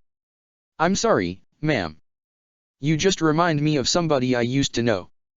Did you set those violet fires near the outskirts of town? Me? No, Toriel insisted. It must have been some natural phenomenon. I hear potassium chloride can make fire a very vibrant purple. Perhaps a vein of it runs under the town. Oh, I see. There was a monster who had fire magic like that, but she has been gone for a long time. She and her husband were number one in the Nose Nuzzle Championship for 300 years running. 60 rested her head on 2B's shoulder. 2B could swear she heard her sigh and mutter something about Nose Nuzzle Champs. And who, Toriel asked, her voice growing hoarse, is number one now? My husband and I. Dogaressa answered, beaming. We're on track to break their streak in just a few decades. Toriel was silent for a few seconds. Good luck, she finally said, full of false cheer. Well, Dogoressa said, putting an end to the interminable conversation with a polite bow, you take care of yourself, your HER, ma'am. And you too, officer. At last, one of the surlier ex-guards, an antlered hare of some sort, had had enough. Traitors, he shouted out. You two should be ashamed of yourself. Doesn't freedom mean anything to you? His cohorts angrily murmured in agreement. In the blink of an eye, the agitator was dashing toward 2B and 6-0, a hatchet in his hand. You murderous hunks of scrap metal, I'll kill you. Dogoressa conjured a massive, double-edged battle-axe, but the horned hare was far faster than her and slipped past her before Dogoressa could put herself between him and the androids. 2B's sword met the ex-guard's magically conjured hatchet, but her footing was still unsteady from the residual effects of the EMP. She stumbled backward into the clearing, her boots skidding against the icy sheet covering the pond. The guard, though, all but frothing at the mouth in his rage, kept his footing much more easily as he pushed 2B back. It was hard enough for her to control her movements on solid ground, but on ice, it was nearly impossible. 2B slipped and fell, sliding across the ice as the ex-guard bore down on her. She rolled out of the way as he swung his hatchet down, the blade sticking in the ice. As the ex-guard struggled to liberate his weapon, 2B lashed out with her leg and drove her boot into his side, snapping a few ribs like twigs and knocking him off his feet. The ice creaked and groaned ominously. Dogoressa struggled to hold back the other former guards. A tall, bulky machine life-form slipped past her, its optical sensors glowing a searing red as it closed in on 6-0 and Toriel. No. 2B struggled to right herself, slipping and sliding on the ice. She couldn't get traction, no matter how hard she tried. 6-0. Mom. The machine raised its axe. Stop. The world came to a stop, 2B's outcry echoing through the clearing as the only sound in the world. Even the snowflakes twirling down from the clouds above froze in the air, hanging like a shimmering curtain. It was just like before. This strange ability, seemingly stopping the flow of time for a scant few seconds, was the same power she'd called upon to save Nines the other night, the same power she'd called upon to step in front of Undyne and Perry, and bear the brunt of Chara's killing blow. A power she'd never consciously been able to call upon until now. Somehow, she'd done it willfully. Still, though, 2B struggled to pull herself off the ice. How many seconds did she have before the flow of time resumed? If she spent all of her time struggling and failing to reach the machine bearing down on 6-0 and Toriel before it was too late, how long would it be until she could call upon this ability again? Even here, even like this, was she powerless? Frustrated, 2B drew back her arm and threw her sword through the air like a javelin, aiming directly for the machine's head. The sword slowed as it flew, coming to a stop nearly a meter away from the surface of the machine's orb-like head, as if its immunity to the flow of time had begun to fade as soon as it had left 2B's hand. It hung in the air, impotent. Now what? The flow of time resumed, and the sword regained all its momentum immediately, finishing its journey and burying itself in the machine's head. As sparks flew from the punctures in its chassis, the machine reeled backward and collapsed. 5 seconds. From start to finish, time had stopped from 2B's perspective, only 5 short seconds. She'd been lucky those 5 seconds had been enough. 6-0 hurried over to the edge of the pond and stepped onto the ice, holding out her arms for balance as she shuffled over to the center of the pond. 2B, are you all right? 2B nodded, taking 6-0's hand to steady herself, and the two of them inched their way back to land. She had to admit, with her motor systems still a little off from the EMP, she wasn't sure how easily or how gracefully she could get back to shore, and was thankful for 6-0's assistance if only to make her look less embarrassing. You know, 6-0 said, smiling, this would be a lot easier if we had ice skates. You damned android. Glory to monster kind. 2B spun on her heel to face her attacker as the antlered hare she'd dealt with earlier bore down on her, angrily swinging his hatchet. Such a rash action immediately robbed her of her footing. To steady herself and keep herself from knocking 6-0 over, she reached out and clamped onto the ex-guard's forearm with an iron grip, immobilizing his weapon. She squeezed, crushing his bones, and with her free hand curled into a fist she punched the side of his jaw, fracturing and dislocating it. 2B hit the surface of the ice with her now comatose enemy on top of her. The ice let out a perilous groan. She let go of the X-guard and scrambled across the ice, her fingertips scrabbling and scraping the surface, as 6-0 grabbed her by the wrist and pulled her along. The ice beneath her shattered, plunging her into the pond's dark, murky depths, and 6-0 slipped in along with her. Androids were not meant to swim, they had no buoyancy to speak of whatsoever, and so 2B and 6-0 sank like stones. Drowning, thankfully, was of little concern as long as there was some way to get out. Androids only needed air as a medium to expel heat from their components. Water, too, could do the same thing. In fact, water conducted heat better than air. The pond wasn't deep, just a little more than 3 meters, perhaps, but no matter the depth, 2B had nowhere to go but down. Visibility was nil, with what little light remained above the water filtered through the ice. 2B couldn't discern anything but vague, dark shapes. Her coat hung above her, suspended in the water, as she struggled to crawl to the edge of the pond, blindly pawing through the slick silt and muck lining the ground. 2B found herself with about as much traction as she'd had on the ice. At her side, 6-0 tried just as frantically to pull through to little avail. The water pressure, even at such a shallow depth, was stifling. 2B felt as though time had stopped yet again. All she needed to do was pull herself and 6-0 to the shallower edge of the pond, punch her way through the ice, and climb ashore. How could that be so difficult? Resounding crack after crack reverberated through the water as the light at the surface of the pond began to brighten ever so slightly. The sheet of ice blanketing the water was breaking apart. Hardened, and with 6-0 to help her along, 2B climbed the pond's shallow slope, inching her way along, the water growing lighter and brighter as the pressure lessened. A thick, heavy pull wrapped around her wrist, and then another one, and another, hauling her the rest of the way. In seconds, 2B found herself on the shore with 6-0 at her side, coughing the water out of her lungs and stomach. The cold air hit her wet skin, hair, and clothes with a vengeance, chilling her all the way to her core. It was miserable, but at least she wouldn't have to worry about overheating. Toriel pulled off 2B's sodden coat and shed her own cloak, draping it over her. Doggeressa did the same for 6-0 before venturing into the pond to retrieve the X-guard who'd fallen in. "Are you okay?" she asked. 2B held up her hand as she continued to heave and retch. She took several minutes to expel all the water from her body. "I'm good," she finally croaked when she regained the ability to speak, taking hold of 6-0's wet, icy hand as she coughed out the water filling her own lungs. "Me, too," 6-0 chimed in, shivering. Toriel hugged them both. "Oh, thank goodness. I knew," she said, a twinkle coming to her eye, "you weren't going to leave me high and dry. Let's go home." As the three of them took off, 2B wondered. She was grateful for what Toriel had done for her and 6-0. Carrying the two of them with an inexplicable burst of raw, adrenaline-fueled strength, helping Doggeressa pull the two of them out of the icy water. And yet, she couldn't help but wonder why, even when her own life had been threatened, Toriel had refused to use her fire magic to defend herself.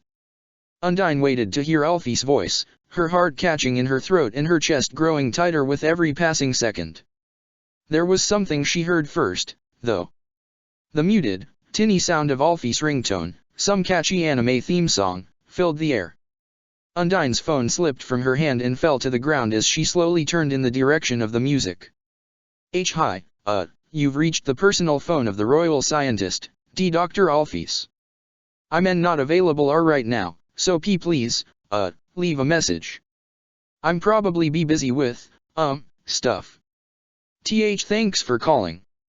No, Undyne mouthed, her vocal cords paralyzed. Not too far from one of the laboratory's doors was the tattered, torn-apart remains of a white lab coat, its collar stained deep burgundy.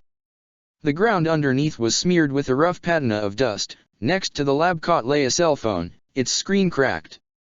Beneath the cracks, an incoming call notification with Undyne's name and face on it filled the screen.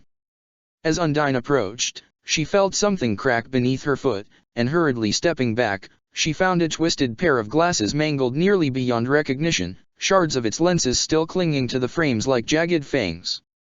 "Alphys, this is a hell of a prank to play," Undyne squeaked, her breath catching in her throat, her voice warbling as she tried to breathe. You can come out now. Observation, it is possible, said Pod 042, that Dr. Alphys left these items behind while fleeing. Undyne shook her head, kneeling down and picking up what had once been Dr. Alphys' round, horn-rimmed glasses, holding the crushed remnants between her thumb and forefinger. She wouldn't get far without these, she said, her voice coming out as a hoarse croak. She let the glasses slip from her fingers as she reached out and laid a hand on the ground. The dust clung to her damp palm and fingers, coating her blue scales with white, almost flour-like powder. It was so cold. It was so cold, but Alphys had always been so warm, so soft, and so squishy, and her tummy had always made such a good pillow at the end of a long day. It was so cold and it wasn't right, it wasn't right, it wasn't right, it wasn't right, it wasn't right. This couldn't be happening. Undyne gasped and wheezed, choking back sobs as hot tears streamed down her cheeks. They were supposed to be together. They were always together. Alphys had been one of Undyne's first real friends, her first best friend, until her responsibilities as royal scientist and hidden guilt and crippling anxiety had driven her into seclusion. Undyne had been so glad when she and Alphys had reconnected, had started hanging out again, had started dating. How had Alphys not realized the two of them were girlfriends until last night? For such a smart person, she sure could be unobservant sometimes.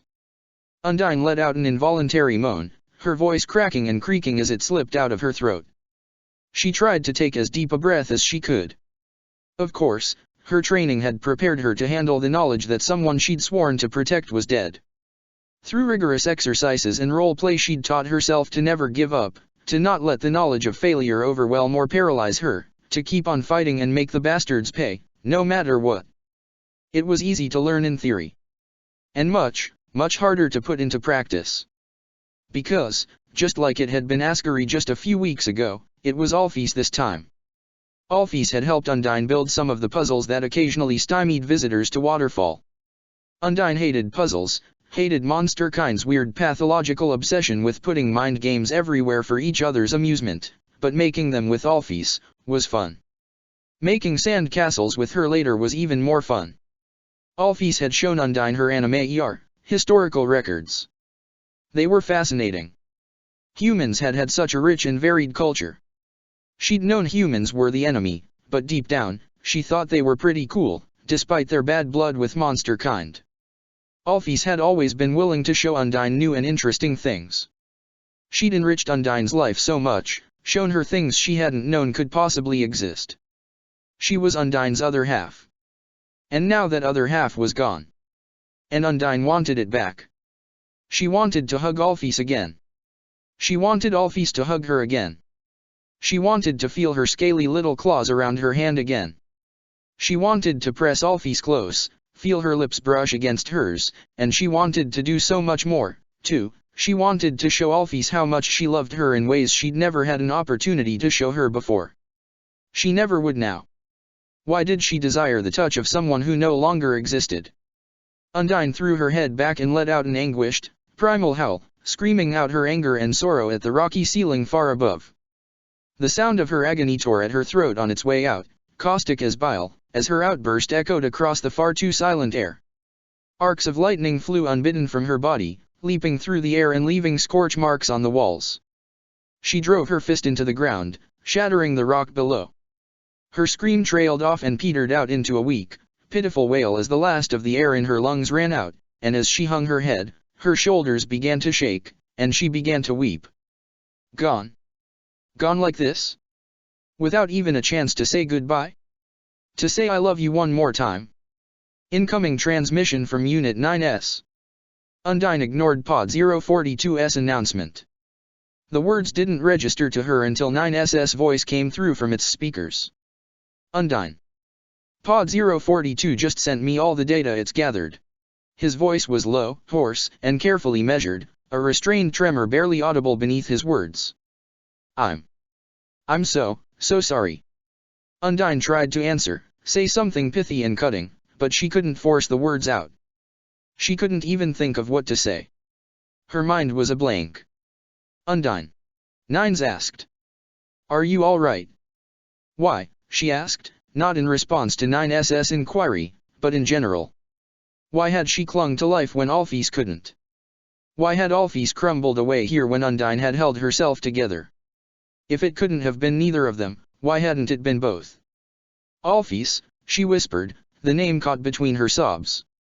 For a while, it was the only word she could bring herself to say, as if calling out her name would invoke her presence. Nines sat on the other end of the line, silent. At times Undine felt she could hear a telltale sniffle from Pod 042's speakers. He wasn't who Undine would have chosen to be there, but all the same, she felt just a little less cold from his presence. Despite everything, Nines was a good kid, and a good friend. Undine, he began, breaking a long stretch of silence. I'm glad you're still alive. Come back to Toriel's. I'm staying here. Don't do this to yourself, Undine. We're here to support you. Anything you need. Can you bring Alphys back? Nines went silent again. I'm staying here, Undine repeated. Nines let out a mournful, exhausted sigh. Take it from me, staying there won't make you feel any better. Pod, Undine ordered, cease transmission. Undine. Before 9's voice cut out, Undine thought she heard a child fighting back tears in the background of the call. An indeterminate amount of time later, the world slipped away from her, shrouding everything in darkness and silence. Chapter 53, E-Cycles of Consequences. The magnetic field from the EMP blast knocked some of the weaker and more conductive replacement parts in your body out of alignment, Nines explained to 2B as he fished around in her exposed abdominal cavity. It was slow going with only one hand, although he'd wired a scavenged machine lifeform's arm into his severed shoulder to give him a little more leverage. It looked strange to see the long, spindly piece of naked machinery protruding out of his body. That's why you've still been feeling such strong after effects. Doesn't look like anything's broken, though. I'll just realign whatever I can, and hopefully, you'll be feeling right as rain after you've spent some time in rest mode. Sorry for the trouble, 2B murmured, laying back in bed. She wished she could say she'd had enough of lying in bed, but it was very soft and comfy. And her head was still throbbing in a way the gentle caress of her pillow dealt nicely with. Oh, it's nothing. Not compared to that time that valve in your coolant system broke, said Nines. Or, when you were, well. I'm just glad you're safe, he concluded. He kept working on 2B, his intense concentration and silence broken by the occasional and, that's interesting. Thankfully, his musings didn't include, what's this thing do, or oh, shit, which would have worried her. You'll have to be more careful, he told 2B after he'd put her chassis back together and sealed her up. From now on, it'll be harder to repair you without. He stopped himself. Without what? 2B asked, sitting up. Her head still pounded and her gut still twisted, but she could already feel the last lingering effects of the EMP starting to finally fade away. Nines looked away. His visor obscured his eyes, but 2B could sense worry in his hidden gaze, and it didn't stay beneath his visor. It's just gonna be harder, that's all. Why? 9's lower lip trembled. It just is, okay. What's wrong? Nothing's wrong, he snapped. It's just a supply-side issue. 2B reached out and laid her hand on his cheek. Her thumb brushed against the hard traces of his scars. Nines relented, bowing his head as he took 2B's hand in his. It's Alphys, he admitted. His voice cracked as he spoke and he slowed down, parceling out his words as if he couldn't bear to reach the end of his train of thought. Pod 042 met up with Undine and they headed for the lab. When they got there, they found. Realizing what Nines was about to say before he could say it, 2B sat up and wrapped her arms around him, reaching up to stroke his hair as he buried his face in her shoulder and wept, sobbing uglily as tears leaked out from under his visor and rolled down his cheeks. 2B shed tears of her own, clutching at her forehead with her right hand, the same hand Alphys had made such extensive repairs to that she had all but built it from scratch, fingers Alphys had so dutifully kept in working order burying themselves in her hair. She'd gained so many fond memories over the months of her time with Alphys, of testing new equipment with her, of sitting through her silly cartoons, of helping her struggle through those bouts of self-loathing 2B had understood all too well, and there would be no more new memories. No more new experiences, unless she. We could reset, 2B reminded Nines, choking the words out. It was the last thing she wanted to do after nearly 11 months, the thought of erasing all the progress she'd made, all the people who'd grown to know her and Nines down here. As bad as the situation had gotten, 2B couldn't help but feel that resetting now would be like destroying an entire world. But she offered that choice to Nines, just as she'd offered it to Undyne when Askari had been killed. That option deserved to be on the table. No. Nines lifted his head. His voice came out as a hoarse croak. 2B, I can't ask that of you. Not knowing how much it hurts you. After all the times you had to erase me, how could I ask you to erase anyone else? He removed his visor, revealing pale blue eyes reddened from tears. Whatever gave you this power, it's like it played a sick joke on you. Like it looked into your past, saw how many times you had to start my life over again from scratch, and forced you to do it to the entire world. Don't ever do it again. Don't ever let it happen again. No matter how justified you think you are, don't. 9's argument seemed a sharp turn from how he'd assured 2B before she had reset after the encounter with 6E, but he must have been just as horrified as Undyne had been by the prospect that 9 months' worth of life, 9 months of growth, of laughter and smiles and burgeoning friendships and family ties, could be erased at the blink of an eye. And he'd seen the toll erasing not even 2 weeks had taken on her firsthand. 2B understood. Nines was afraid that resetting now would break her. And he was probably right. But still, if resetting had been the right thing to do after 6E had killed Toriel, then was it really so wrong to do it now? Promise me, Nines said, resting his hand atop 2B's and squeezing, anchoring her before she could drift off into her thoughts. I promise, 2B replied. But, you have to promise me something in return, Nines. Anything, he said. I want you. I mean. None of us can guarantee that we'll always be at each other's side, she told him, struggling to line up her thoughts coherently. Even if everything works out here, one day, we'll both have to live our own lives, like brothers and sisters do. And I hope to be a part of your life, in some way, large or small, forever, but if I'm not. 2B, what are you saying? Promise me you'll grow up. Promise me that if I ever can't be there for you, you'll take care of yourself, Nines. Don't. Her fingers lightly traced the 3 parallel scars still running across his face, haunting, ghostly reminders of the depths he'd sunk to in his despair over losing her. Don't do this to yourself. Ever again. Nines took a while to process her words, shifting with discomfort. 2B almost wondered if he would accept what she'd asked of him. But if it was so important to him that she take care of herself, then 2B would hold him to that same standard. I promise, 2B, Nines said. He detached the ungainly machine arm dangling at his side and laid down next to her, intertwining his fingers with hers, the warmth of his palm resting on top of her hand soothing the dull aches and twinges still running through her chassis. 2B closed her eyes and prepared to fall asleep, wishing as she did so that she and death were not such close acquaintances. Far away, on the other side of the kingdom, 13B was laughing at Chara. So, what's next for the Angel of Mount Ebott? What's next for the savior of monster kind? You've dug such a deep grave for yourself, it's almost as deep as this mountain. She cackled. Chara tried not to respond to the voice inside their head. Their fingernails dug into the armrests of their throne as they slouched where their father once had sat. And what was the point of what you did to Undyne? Was that little charade meant to offend me? Or were you just aching to make someone suffer the way you made my friends suffer? Chara closed their eye and shook their head, willing 13B to pass them by as they would a minor headache. What a choice target. Didn't you need Undyne for your grand plan? And you murdered her, what was that supposed to prove? How was that supposed to benefit you? Or did you just need to blow off some steam? Couldn't have picked a worse victim. 13B giggled. I'm going to enjoy watching you die, Chara. I'm going to enjoy watching you die so much. Just think about how good it will feel when 2B runs her sword into my chest and kills us both. I can't wait. 13B was right.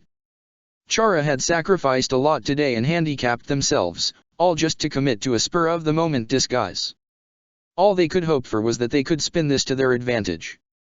Their speech, one sure to rile up disaffected monsters into taking matters into their own hands, would hopefully do just that, especially now that Chara could, when the time was right, leak the location of the no longer fugitive androids to the many guards and ex-guards who were probably eager to take matters into their own appendages.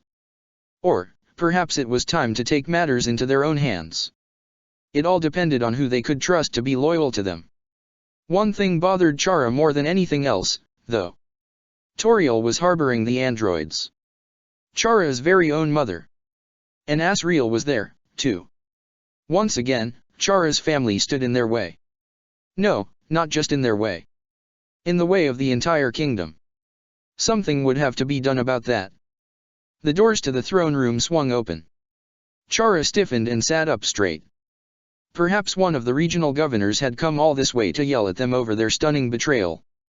Perhaps a contingent of royal guards had arrived to overthrow them and set up a military junta more to their liking. Neither would be a pleasant scenario. Much to Chara's relief, it was Snaka and Snaka alone who trudged through the doorway. The black armor that now made up the majority of her body was streaked with faint smears of grayish-white dust, signs that Chara's trusty predator had succeeded in her hunt. Her single remaining original arm, uncovered by her armor, still had a slavering serpentine maw where her hand once had been that dripped steaming venom onto the carpet. The prosthetic arm filling her life support armor was capped by a simple grasping claw harvested from a machine. "Your Highness." She bowed and lowered her sleek, angular head in deference, averting her black eyes. Light glittered and danced on her iridescent blue-green scales. "Lieutenant Snaka." Chara stood up. At ease. Snaka rose to her feet, wobbling a bit, her legs unsteady. "Everything all right?" Chara asked. "It's fine," Snaka insisted. "It's just hard to get used to not having a tail." "We can make modifications to your body as needed," Chara assured her. "But I only have a few days left." Dr. Alphys said. "Never mind what she said, Lieutenant. I have different plans for you." Chara leaned closer. "Speaking of Dr. Alphys, though, did you?" "Yes," Snaka said. "I killed her. And Gabriada, too. No witnesses. Good job. Did you have any trouble?" "Of course not." Snaka glanced downward, deflecting Chara's gaze as if she were ashamed of something as her tongue flicked nervously in and out. "I just... Is something wrong?" Chara asked. "Why did you order me to do that?" she asked. "After everything Dr. Alphys did for me?" Chara shook their head sadly. "It's too bad, I agree. But Alphys was a saboteur. The armor and weapons she's been developing have been nowhere near up to spec, and what's more, she's been in constant communication with our enemies. Why wasn't the Royal Guard made aware of any evidence you... Are you questioning me, Lieutenant?" Chara asked. Snaka shot to her knees. "No, Your Highness. Not at all, Your Highness. I trust your judgment to the ends of the earth, my glorious angel." She sighed. "But... Captain Undyne will be upset." "I don't think," Chara said, "she will be." Snaka shrugged. She and Dr. Alphys were close. Chara shook their head. "That's not what I meant. When I was on my way to make my speech," they said, their voice dripping with false sympathy, "I'm afraid, she attacked me. I feared for my life and..." Snaka's iridescent scales grew dull and ashen. Her jaw dropped, but there was no fearsome look to the glistening fangs in her mouth. "You mean... I suspect she and Alphys had been planning a coup on behalf of the androids for quite some time. I had no choice but to kill her." Chara let out a mournful sigh. "Pity. She was a brave, strong monster. But she made her choice. She chose to defy our people's destiny." You killed," Snaka began to tremble. "Undyne, my... Chara crouched before Snaka, running their hand softly down the smooth, cold scales of her forehead. "I'm sorry, Lieutenant. We were... I... Chara recalled the brief moment of camaraderie Snaka and Undyne had shared in the hospital. The two obviously had a history, and it was not an entirely acrimonious one. "I'm sorry. I wish it didn't have to be that way, but... I don't think she ever forgave me for what I did to King Ascari." She just couldn't help herself. It's too bad. Too bad, Snacker repeated, dazed. I told her to believe in you. Chara kept their smile to themselves. 13B was wrong. Chara hadn't needed Undyne for their grand plan, at least not anymore. That was why they'd felt so little remorse when they had decided to snuff out her life. There was another monster in this kingdom who had the raw strength of will and sheer determination to handle absorbing the power of 7 black boxes, one who Chara now knew was wholly devoted to them and their cause. Some ancient humans had once believed that Earth had been a paradise for its first 2 inhabitants. But paradise had been lost when one of them had been given forbidden fruit by a serpent. Displeased, their creator deity had cast both humans out into a world of hardship and pain. Soon, Chara would turn that old myth on its head. Soon, the forbidden fruit would be given to the serpent, ushering in a new world free of the diseases of the old. But before the 2 of them could become as gods, though, there was some unfinished business Chara had to take care of. Toriel swaddled Sixo in a thick blanket and gave her the cozy armchair next to the hearth, and with a snap of her furry fingers lit a pale violet fire in the fireplace. The poor girl was still cold as ice. Even after a hot bath she simply didn't have the same tolerance for extreme temperatures that 2B and Nines did, and falling into that pond had done her no favors. Nines had told Toriel there was no immediate danger to Sixo compared to overheating. Being underheated was far from a life-threatening concern, as long as her coolant didn't start to freeze solid and block her circulatory system, but she certainly looked miserable. There we go, dear, Toriel told her. Do you? The fire sputtered and died. Excuse me. Toriel knelt before the hearth, stuck her paw in, and waved it over the wood. The fire lit itself anew, casting its dancing lavender glow across the room. She watched it for a few seconds, daring it to defy her. Toriel's fire magic was usually nothing but dependable. No matter what time of day it was, no matter how tired she was, she could always get a spark going at the very least. Perhaps she was getting old? No, she didn't age anymore. Once Asriel had passed away, she and Ascari had both hit a plateau, and even the boy's miraculous revival hadn't set that process back in motion. Come to think of it, when those former royal guards had attacked, Toriel hadn't been able to summon any flames to defend herself and Sixo or to assist Dogaressa. Why? Toriel wondered. Had she been too frightened to reveal her identity? Had she worried that if Dogaressa had discovered that the hermit she'd helped was really the long-lost queen, she would have responded cruelly? Would she have berated Toriel for turning her back on her people, abandoning her duties as queen, and fleeing like a coward? What could Toriel have said in response to that? She knew in her heart it wasn't true. She had left Ascari on the strength of her convictions. He had been so willing to wage war in his grief, yet too afraid to commit to it. He'd pledged to wait as long as it took for 7 humans to fall into the mountain so that 7 souls could be harvested, when all he had really needed to do had been to take 1 soul to pass through the barrier, collect 6 more on the surface, and free the kingdom from the outside. Toriel had known all along that Ascari had been promising a day that would never come. He was the coward, but he had made his cowardice seem like strength. His grieving people had lapped it up. She'd left him so she could protect the innocents who would fall into the mountain, people like Chara who would need nurturing and care, from him and from his kingdom. It was not cowardice that kept Toriel bound to her exile, but duty. Yet it could still feel so much like cowardice at the same time, no matter what Toriel told herself. As she struggled to light the fire, Toriel wondered if she would ever truly be able to protect her children. At last, the fire stayed lit. Ah, there we go. Toriel exclaimed, standing up and briskly rubbing her paws. Do you feel warmer now? She asked Sixo. The girl was already fast asleep. Toriel envied how easily those androids could do that. It seemed to be as quick and as simple as flipping a switch. In fact, it probably was. Androids were so fortunate. They would never succumb to insomnia if they didn't want to. They never had to find themselves counting down the seconds as they stretched into hours, waiting for sleep that would never come while keeping their darkest thoughts at bay. Penny for your thoughts, Mommy dearest. Flowey asked from his perch on top of the dining room table in dirt-smeared clay pot. Toriel's less than happy thoughts soured further. To find that vile weed in her home had certainly been a shock. Worse, to hear that creature call himself her son, as if her son had not been right here with her for the better part of a year now. Toriel leaned against the table, looking Floey right in the eyes. To say he looked like a very unhealthy flower was an understatement. She'd seen flowers that hadn't been watered in weeks that looked more lively. "You," she said, reflecting on all the times she'd caught him harassing innocents here in the ruins. "You are playing a cruel prank, and I've half a mind to toss you out the door into the cold." "Ah, shucks, you really don't believe me?" Floey asked.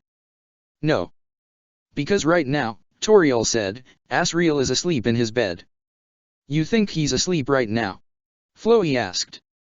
"Anyway, as I've tried to explain to you, you old cow, I mean, Mom, I am Asriel's missing half. The ID to his superego." "Do not pretend you know anything about psychology," said Toriel. "You are embarrassing yourself. Look, I have everything that belongs to Asriel except his soul and his body. And I can prove it, too. Asriel's favorite book is The Little Prince. When he was 6 you got him a drawing of a sheep as a birthday present because it was the only thing he would ask for. You refused to teach him the names of all 8 planets in the solar system because one of them was a dirty word. Asriel was the one who taught Chara how to knit so they could make a sweater for Dad without you finding out. It took a year. When Chara died." "Stop." Toriel had to restrain herself from pounding on the table. "You may have his memories," she all but shouted, "but—" Toriel closed her eyes, sighed, and dropped the volume of her voice to a furious whisper, lest she wake anybody. "But there is more to people than their memories. You have none of my child's compassion. None of his kindness. You are rude, cruel, vindictive, and obnoxious. You are nothing like him. So pardon me if I doubt your sincerity." "That's because I don't have a soul," said Floey, a bitter, bleak grin splitting his ruined, half-burned face. "I'm incomplete." "What do you mean?" Toriel asked. "I remember when I first woke up," Floey said. "After I died. I was alone. I was in this strange shape. And I was afraid. Eventually, I found my way to Dad. I told him who I was and what had happened to me. He believed me, and he was overjoyed. He was emotional. But not me," Floey said. "For some reason, not me. I soon realized I didn't feel anything about anyone. My compassion had disappeared, and believe me, it's not like I wasn't trying to feel. I wasted weeks with that stupid king, vainly hoping I would feel something, but, no. Nothing. Nada. I thought you could make me whole again," said Floey. "But it was no different. Without so much of a trace of love or compassion in my body. I couldn't be the child you knew and loved." "I do not remember this," Toriel growled, instantly skeptical of Floey's claims. "Ah, yes, that's because I grew so despondent, I took my own life. Or, well, tried to." Floey sighed. "I found myself with strange powers, that allowed me to turn back time to the moment I'd first woken up whenever I died. Of course, doing so would erase everybody's memories except for my own." "Wow," said Toriel. "That seems quite convenient for your story." "I am sorry, Floey, but I do not believe your fanciful tale." "Ask 2B, Floey said. "She can vouch for me. That ability to turn back time, she, inherited it from me. Although if I were less charitable, I'd say she stole it. In fact, she's used it twice already. Anyway, since I can't turn back time, well, the next time I die, it'll be the end." Toriel crossed her arms. "And good riddance." "It's gonna be soon," Floey said. "I suppose it will be," said Toriel. Floey certainly did look days away from death. A deep bell tolled, its sonorous ringing echoing in the air. Somebody had rung the doorbell at the end of the long tunnel that ran under Toriel's home to Snowdon. She'd had it installed a few months ago, since she'd never been able to predict when 2B and 9s would stop by to keep her company. Toriel wondered who it could have been. Of all the monsters in the underground, only 4 knew that anybody lived here. 5, counting Emil, whom Toriel was not sure counted as a monster. And as she wondered, she worried. However, She welcomed the distraction from Floe's fabrications, and so she trudged into the basement and plodded down the cold stone corridor to the mighty door that separated her from the rest of her kingdom. Toriel answered the door. "Who is it?" she asked, opening it only a fraction of a centimeter, just barely enough for the howling wind outside to grow audible. "Mother, it's me." The voice was one she'd recognize anywhere. "Chara." Toriel's heart skipped a beat. Why, after what they had done, would they come here? How did they know that she lived here? And, most worrisome, how much more did they know? Did they know who else lived here? She had known right away that Chara's newest proclamation had not been what it had seemed. Chara was not the type to surrender. She remembered teaching them chess once, a long, long time ago, and when she had gotten them in checkmate, Chara had spent the next half hour carefully examining the board and testing every move at their disposal to find a way out before storming out in a huff. They wouldn't play chess with her for months afterward, choosing instead to match wits with Askari or Asriel or the royal guards, people they could easily beat. Life was not like chess. In real life, a checkmated king was the most dangerous piece on the board. Toriel half opened the door, just wide enough for her to squeeze past it, and shut and locked it behind her. The wind ruffling her fur and the snow engulfing her slippers chilled her to the bone. The sky was pitch black. Chara took a hurried step back, their eye widening in shock. Their head stuck out of a long, thick cloak that billowed in the wind, making them seem so small. They hadn't grown an inch since the last time Toriel had seen them. They never had. The only part of Chara that looked any different from the child from the surface Toriel had taken in as her own was the golden flower covering their right eye, and the grim look on their face. "It's really you," Chara whispered, their words almost lost in the wind. Their dark cloak stood out against the snow, but vanished against the sky. Their pale face seemed to float in midair. Toriel nodded. "It." Her words caught in her throat. Chara, her child. As much her child as Asriel was. As loved as Asriel was. The Fey child who'd fallen from the surface, withdrawn yet radiating a quiet intensity. Her child, and her ex-husband's murderer. "It is," Toriel finally answered. "What brings you here?" "I want to see Asriel." No, the word came automatically from Toriel's mouth. Chara reeled back as if struck. "No," they repeated. "No," Toriel repeated more firmly this time, crossing her arms. "How on earth could you ask that of me? Have you no shame? He's my brother. I know who you are really here for, Sixo. The girl Askari your father gave his life to protect. I can't fathom why you've had your sights on that poor thing. I have to see Asriel." "And what makes you think he wants to see you?" Toriel asked, further incensed. "Do you think he doesn't know what you did?" "I wanted to hide the truth from him, but I couldn't." "He knows you murdered your father, his father." "I didn't." Chara shouted out, their carefully composed facade falling away, clutching their cloak tighter around themselves like a child clinging to a security blanket. "I did not murder him. I tried to spare him. I told him to surrender. He forced me to." "Chara. And besides, I swear on my grave, mother," Chara said, "I did not strike the killing blow. It was someone else, something else that guided my hand. The original consciousness of this body." "Chara." Chara fell silent. "So," Toriel asked, struggling to keep her voice level as indignant rage built up within her, "did Askari force you to strike the killing blow? Or did your hand move of its own accord?" "I." Toriel knew the sound of another excuse coming. "Yes, or no, Chara." "I." Chara's eye flitted from side to side. "Either way," Toriel concluded, "does it make a difference? Either way, the chain of events that led to his death is your responsibility. And for what? For you to take his throne. So you could stand where he once stood? So you could fan the flames he lit." Chara lowered their head, failing to meet Toriel's gaze. Toriel almost felt a twinge of guilt. She'd never realized how much anger she'd bottled up inside over Askari's murder, or how easily it could all come pouring out. Killed over a throne. A crown. Toriel let out a bitter laugh. Chara had claimed Askari's throne as his sole living heir and the sole living member of the Dreamer family, but neither claim was correct. By the laws of succession, both she and Asriel were in line ahead of Chara to take the throne in the event of Ascari's passing. If she'd wanted to, she could have contested Chara's claim and ended all this madness long ago. Would that have been a more noble duty than the one she'd taken upon herself here?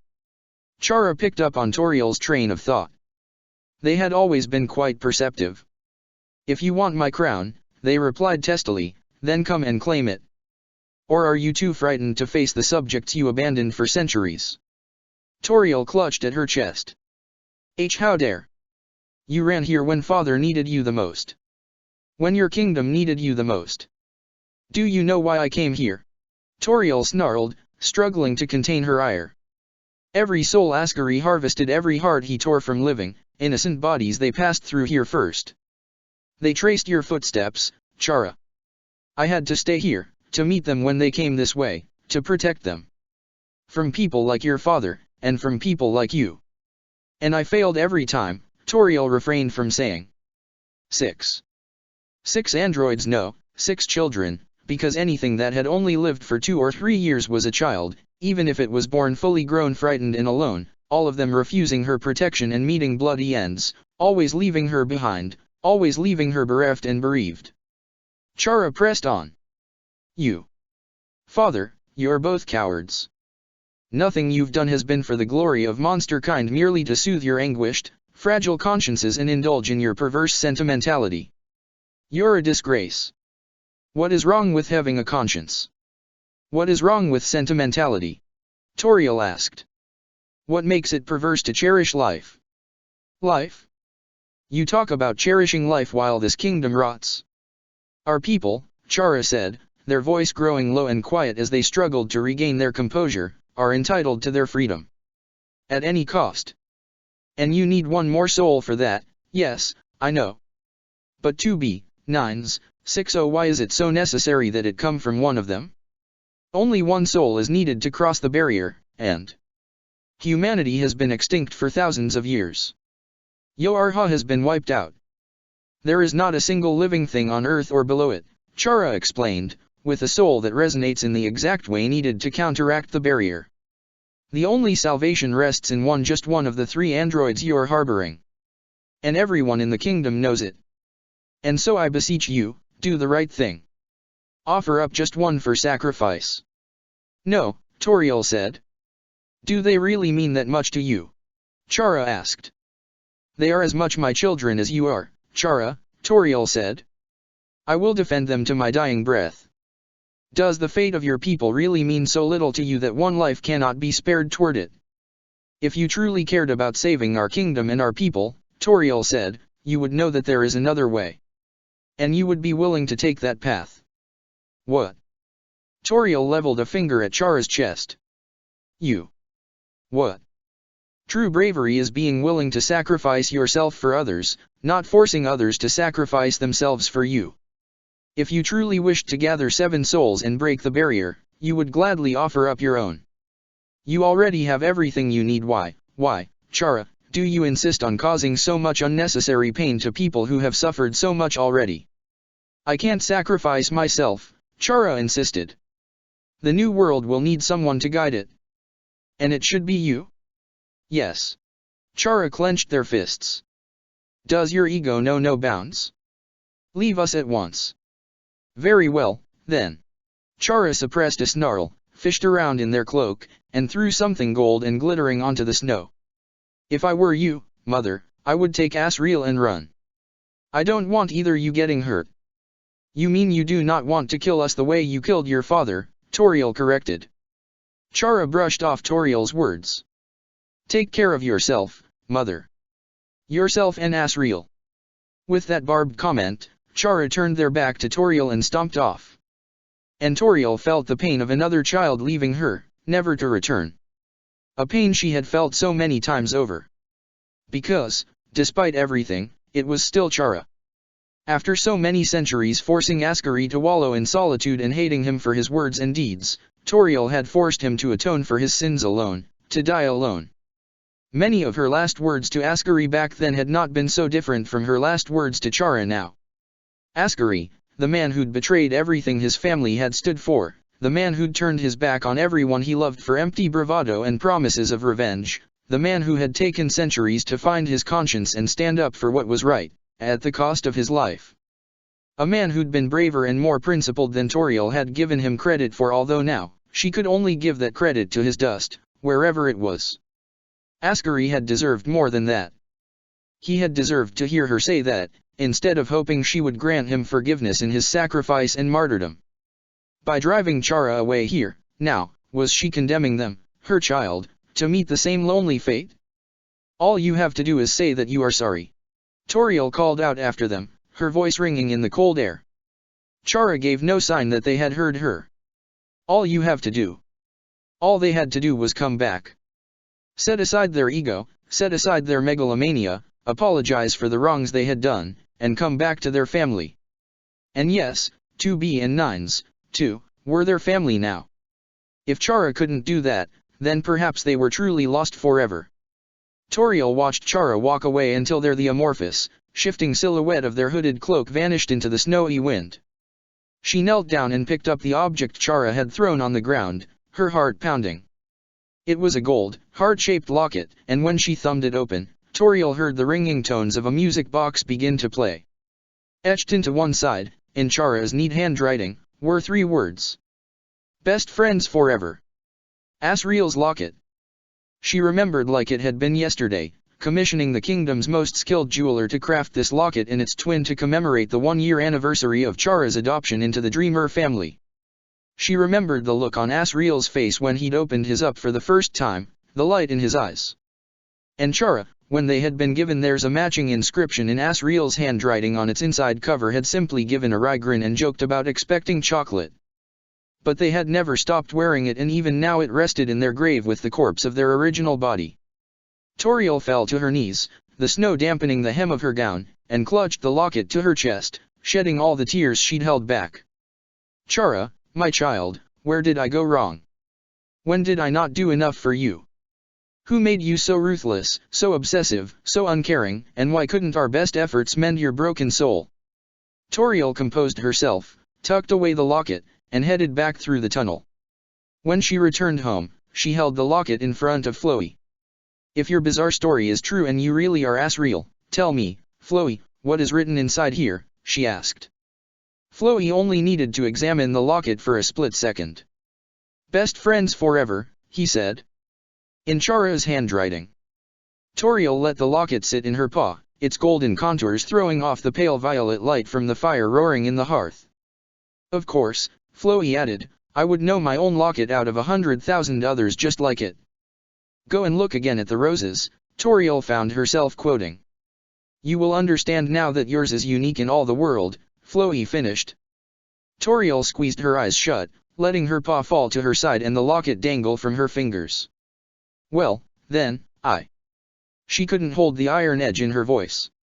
Floe's story could only be true. You know. I'm tired of being this way, Floe said.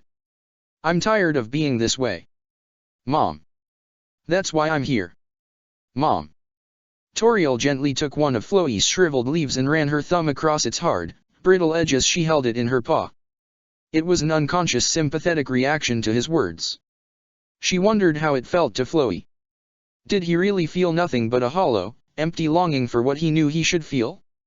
If he couldn't feel compassion for others, and he couldn't feel others' compassion for him, it was no wonder the poor thing had turned out the way he had. I'm sorry for the way I've behaved. I don't actually like who I am or who I've become. I want to be my old self. I wish I could feel the way I used to feel again. I wish I had, Floe trailed off, sighing. Asriel. I wish I had his soul. My soul, that is. Our soul. But all I have to offer your Asriel in return is my memories, and, not all of them are good. It's not a fair trade.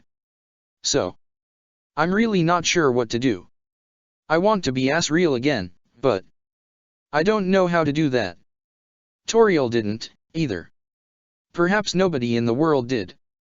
But she would do whatever she could to find out. She patted the soil around Floe's stem. Your soil is too dry, she said. And your roots are too close to the surface. I think you would be a little more comfortable if you were planted properly, my child. With that, she left to get a trowel and a watering can. Chara returned to their throne late that night, their heart boiling with a tumultuous melange of sorrow, anger, and frustration. It had been years since they'd been lectured by their mother, but they had never seen her mete out such a scolding with so much righteous indignation. Toriel was being so obstinate. Was she intending to get herself killed, like Ascari? Was she really so obsessed with her own sense of righteousness that she would keep Asriel in harm's way? How could she claim to be anything more than a selfish hypocrite? How could she have rejected Chara so utterly, so vehemently? Would Chara never feel her arms lovingly wrapped around them again? Would Chara never share hot cocoa with her or stand beside her over a stove or feel her draw their blankets up to their chin at the end of a long day? If Chara continued to pursue the righteous path, would it take from them all that remained of the few people on this wretched planet they had ever loved? Snaka, Chara's new right hand, their archangel, awaited them at the side of their throne, standing at attention, ever true in her devotion. Your Highness, she greeted them, bowing. Did you get what you went out for?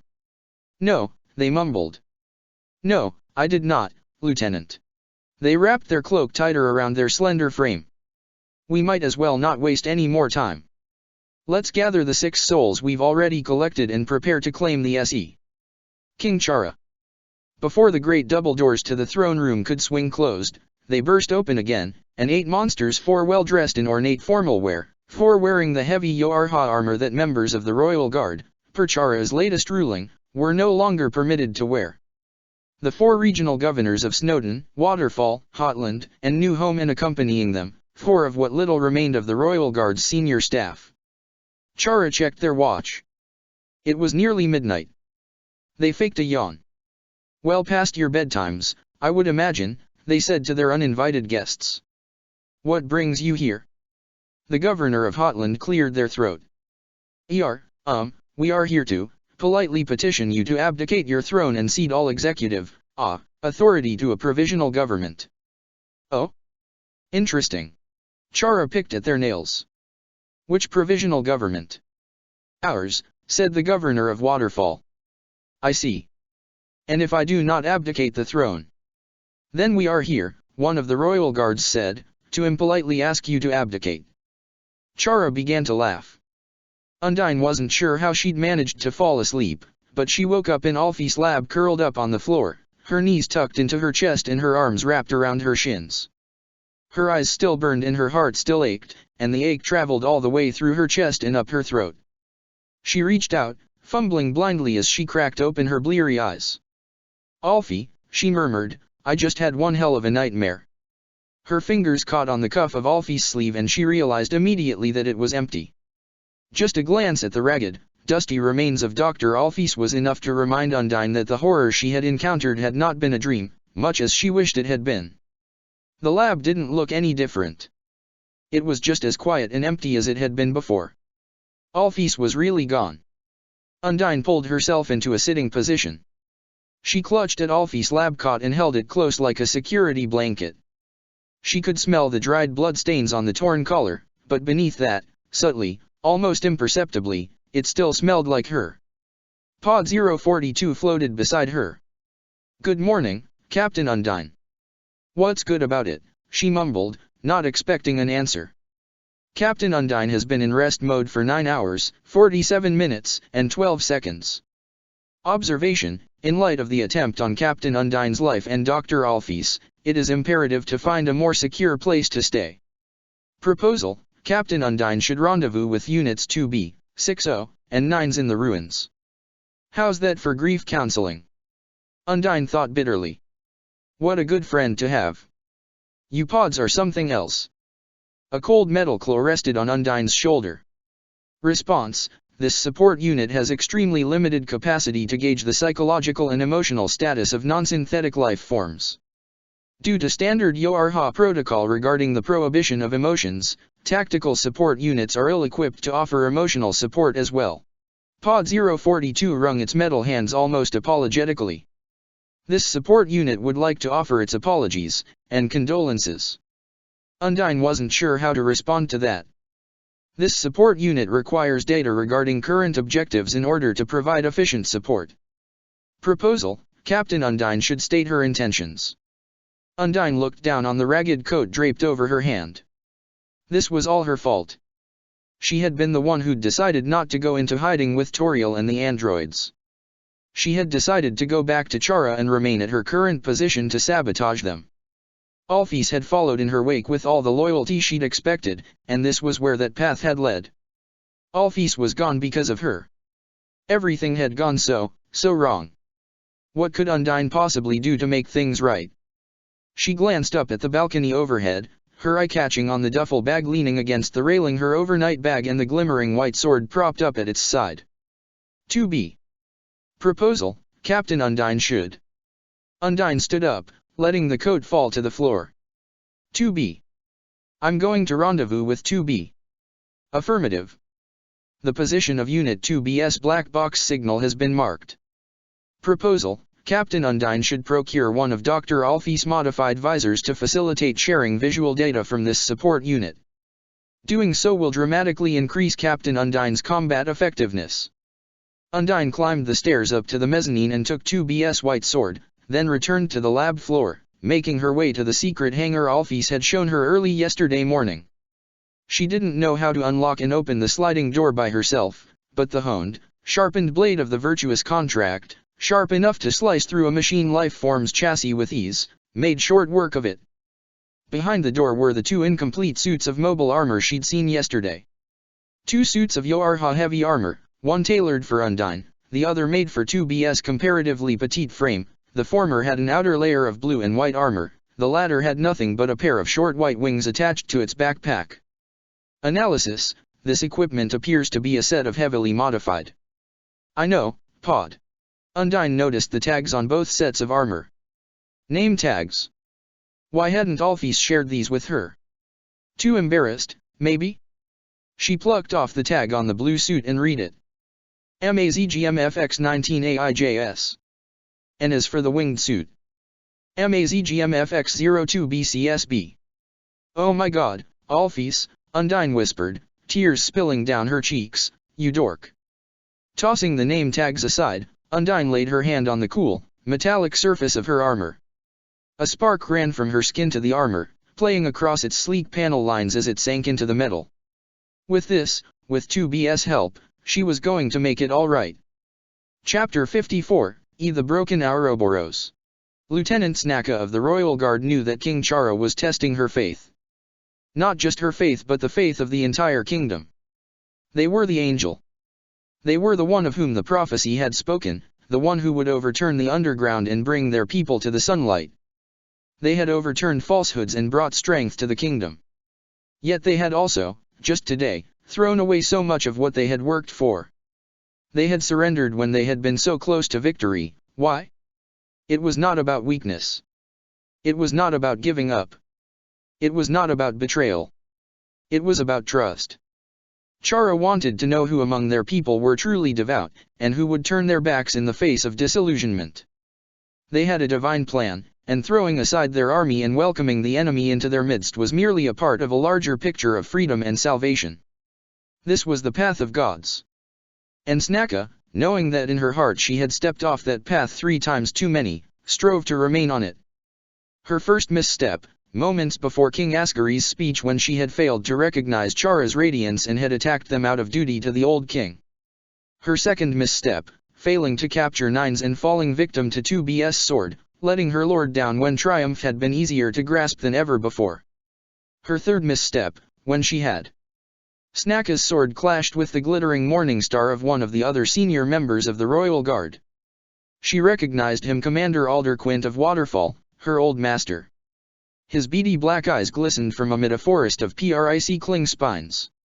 If he chose to defy Chara, then Snaka would defy him. Wherever his loyalties lay, Snaka's lay with the savior of the kingdom, the angel who had seen the other side of the mountain and the other side of death, not with mere mortals with delusions of grandeur who thought they knew better. Blood spattered the floor, drying and turning into grey-white dust before it could seep into the elegant violet carpet leading to Chara's throne. Lieutenant Commander Pyrrell of Hotland fell next, and finally Lieutenants Stelas and Fenric of New Home. The three of them only managed to land one blow on her, cutting a ragged gash across her snout, before they were dispatched.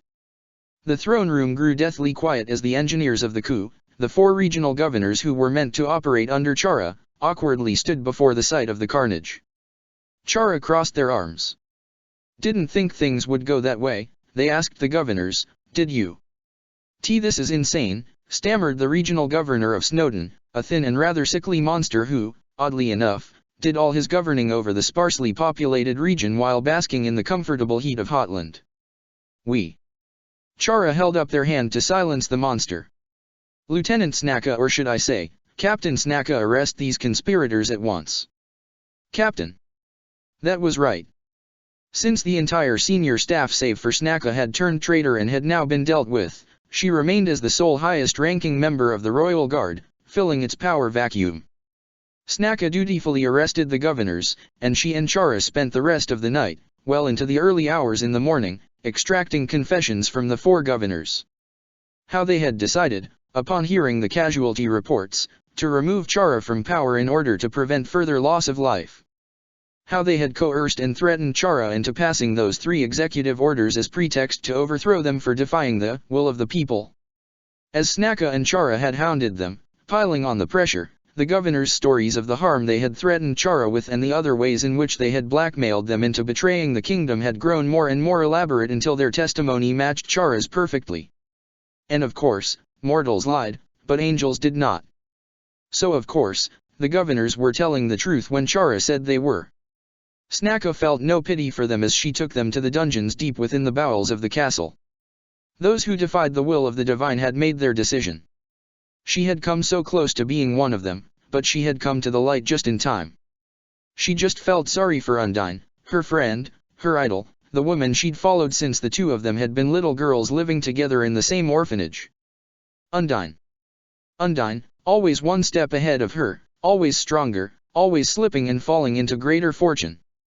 She had trained under Jerson Boom, the legendary Hammer of Justice himself, while Snacka had settled for Alderquint. She was taken under Ascary's wing, while Snacka had settled for chasing the Royal Guard wherever they want. She skyrocketed to captain, while Snacka stayed perpetually hanging from the rungs beneath her. 2 girls born with nothing, but one somehow having the privilege of prodigious luck. Undine had always been the strongest, climbed the highest, and because of her lack of faith, she had now fallen the farthest. She had no one to blame for that but herself. But even so, poor Undine. Snacka had never wanted their rivalry to end like. One of the governors, the weak and snivelly one who administered to Snowdon, lashed out as Snacka led him to his cell. A single bolt of magic, formed into a simple arrowhead, drove itself into her chest. Swatting the arrowhead aside, Snacka wasted not a moment in striking the rebellious monster across the cheek with the back of her hand. The governor was flung across the cell and collided with the wall, slumping onto the floor to reveal a spiderweb of cracks behind him. An electric ache ran up and down her chest, but Snacka paid it no heed. It would take more than that to kill her. When she returned to the throne room, Snacka found that Chara had gotten back to work. Snacka knew that Chara would not abandon the future of this kingdom so easily. No matter how many new laws were in the way, the final soul needed to break the barrier would not be out of reach. After all, Snacka mused, what were laws to the kingdom's absolute authority, anyway? Surely Chara, a divine being of prophecy, knew they were above such petty things, as were their servants. Chara laid their hand on Snacka's shoulder. Their touch was tender and kind, and in their single scarlet eye Snacka could see the vast love Chara had for their kingdom and the overwhelming determination they had to see it through. Chara reached out and traced the scar on Snacka's snout. Their fingertip was soft and warm. "Captain, you're injured." Concern filled their voice. Snacka's heart fluttered.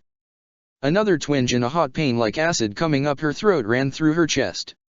Snacka winced, thumped on her marred breastplate, and grinned, showing off her fangs with pride as she tamped down her nervousness. "It's nothing," she said. "I don't think anyone could hurt me enough to kill me now. I'm with you to the end, Your Highness." Whatever Chara did, Snacka had the honor and the privilege to help them see it through. Faith, as Snacka's foster mother, that crazy old crone, always babbling about prophecy and destiny, had always told her, had its rewards. Yet Snaka felt a pit growing in the stomach she no longer had, because yesterday, she had broken Chara's trust in her although they didn't know it yet. "Good," said Chara. "Come, let us collect the 6 souls." They stroked their chin, musing silently. As for the 7th. "Captain, I want you to send a message to every former member of the Royal Guard who has been discharged as a result of last night's executive orders." Snaka nodded, though she wondered what Chara was planning. Former guards only? What was the point of that? They wouldn't respond to orders from her anymore, they were no longer part of the chain of command. But once she had transcribed Chara's message, she understood. The Royal Guard followed the law. Vigilantes, though.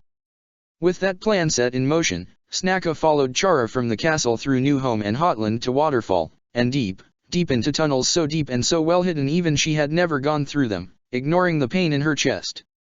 Usually, when 2B wanted to exercise, she did so out in the snowy fields, just as a precaution, so she could exert herself to her heart's content without worrying about overheating. However, this morning, she'd brought herself to the garden near the edge of the ruins, near where she'd planted 14 Esotaki, because she needed some privacy. What she was trying to practice was embarrassing. She tried to recreate her stance from yesterday. "Stop," she shouted out, throwing out her arm. Nothing happened.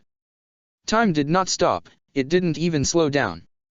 The flowers brushing against her boots continued to sway gently. She struck another pose. Time, stop. Nothing. She tried another stance. Halt the flow of time. Still nothing. What was the secret behind this ability of hers? Maybe she could only use it once per day. Maybe she could only use it when she was desperate, or when someone she cared about was in danger and was too far away to help. Those had been the only other times she'd used that ability, after all. Willing to try anything at this point, 2B copied a pose from one of Alfie's cartoons. "Toki wo tamare," she shouted out. Time continued its onward march. 2B was beginning to feel foolish. Floey popped out of the ground in front of her. "Howdy, Tubes. Those are some weird exercises you're doing." 2B stumbled backward, flustered. How much had Floey seen? Trying to control your determination, huh? Floey scratched at his chin with a withered leaf. "You're, how do I say this, not doing it right. Why don't I show you how it's done?" "I'm not practicing how to reset," 2B insisted. Wait. Why aren't you in your pot? Why aren't you in your bed?" Floey asked, pulling one of his roots out of the dirt and wiggling it. "Because I have to get out of bed to exercise." "Well, there you go." Floey smiled. "It's a lovely pot, but it's not something I can drag around with me. Anyway, how's about it? Wanna learn how to put that determination of yours to good use? We did make a deal the other night, after all." 2B considered Floey's offer. She'd promised Nines she wouldn't intentionally reset to the beginning again, but if she died, she wouldn't be able to help herself without some greater understanding of what this determination of hers could do. And so she took a seat cross-legged on the ground in front of Floey. "Okay," she said. "Teach me." "Excellent." Floey grinned. "So, just a little background, remind me again, how do you go about the whole resetting thing? What's your personal, method?" "I die." "Oh, that's inefficient." Floey winced. "And when you die, you go back to the instant Nines and I first arrived here." "That's," Floey scratched at a shriveled petal where his chin would be. 10.5 months ago? 11? Rough. And how do you do it?" 2B asked, more than just a little incensed at Floey's comparatively gentle mockery. "Do you play video games?" "What?" 8 games. Floey said, enunciating clearly, spitting out each syllable. "If I'm going to teach you, I expect you to clean out your ears first." "No, I heard you clearly. What are video games?" Floey squinted at her, mouth agape. "You're serious?" "Why would I be anything else? Didn't Dr. Alphys teach you what video games were?" Alphys had tried. Now that she was gone, 2B wished she'd succeeded. That was how it always was. You regretted all the things you'd never done with someone only once they were out of your grasp for good. That poor, lonely nerd had gone off to join all the other 9 SES, leaving her friends and loved ones behind in another world of paths regretfully left untrod on. She should have been given a chance to show 2B what video games were. What's the matter? You look like someone died. No, 2B said, masking her emotions. Alphys never taught me what video games were. Fair enough. Okay. A video game is a game you play on a computer that involves video stuff. Are you with me so far? Yes. Now let's say you're playing a little game called, oh, I don't know, Super Floio Brothers. You start up, hit the title screen, choose your character, and start playing. You're doing pretty well, then, whoops. You fall into a spiked pit and die. Floey winced for dramatic effect. Now, if this wasn't a video game, that'd be the end. You'd be gone forever. But because it is, you end up right back at the title screen with another chance to play. 2B nodded. That's what I've been doing.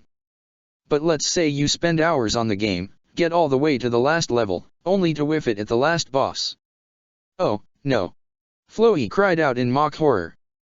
All those hours, all those fun times, all the fruits of your hard work, lost, like tears in rain. Now you have to start all the way from the title screen.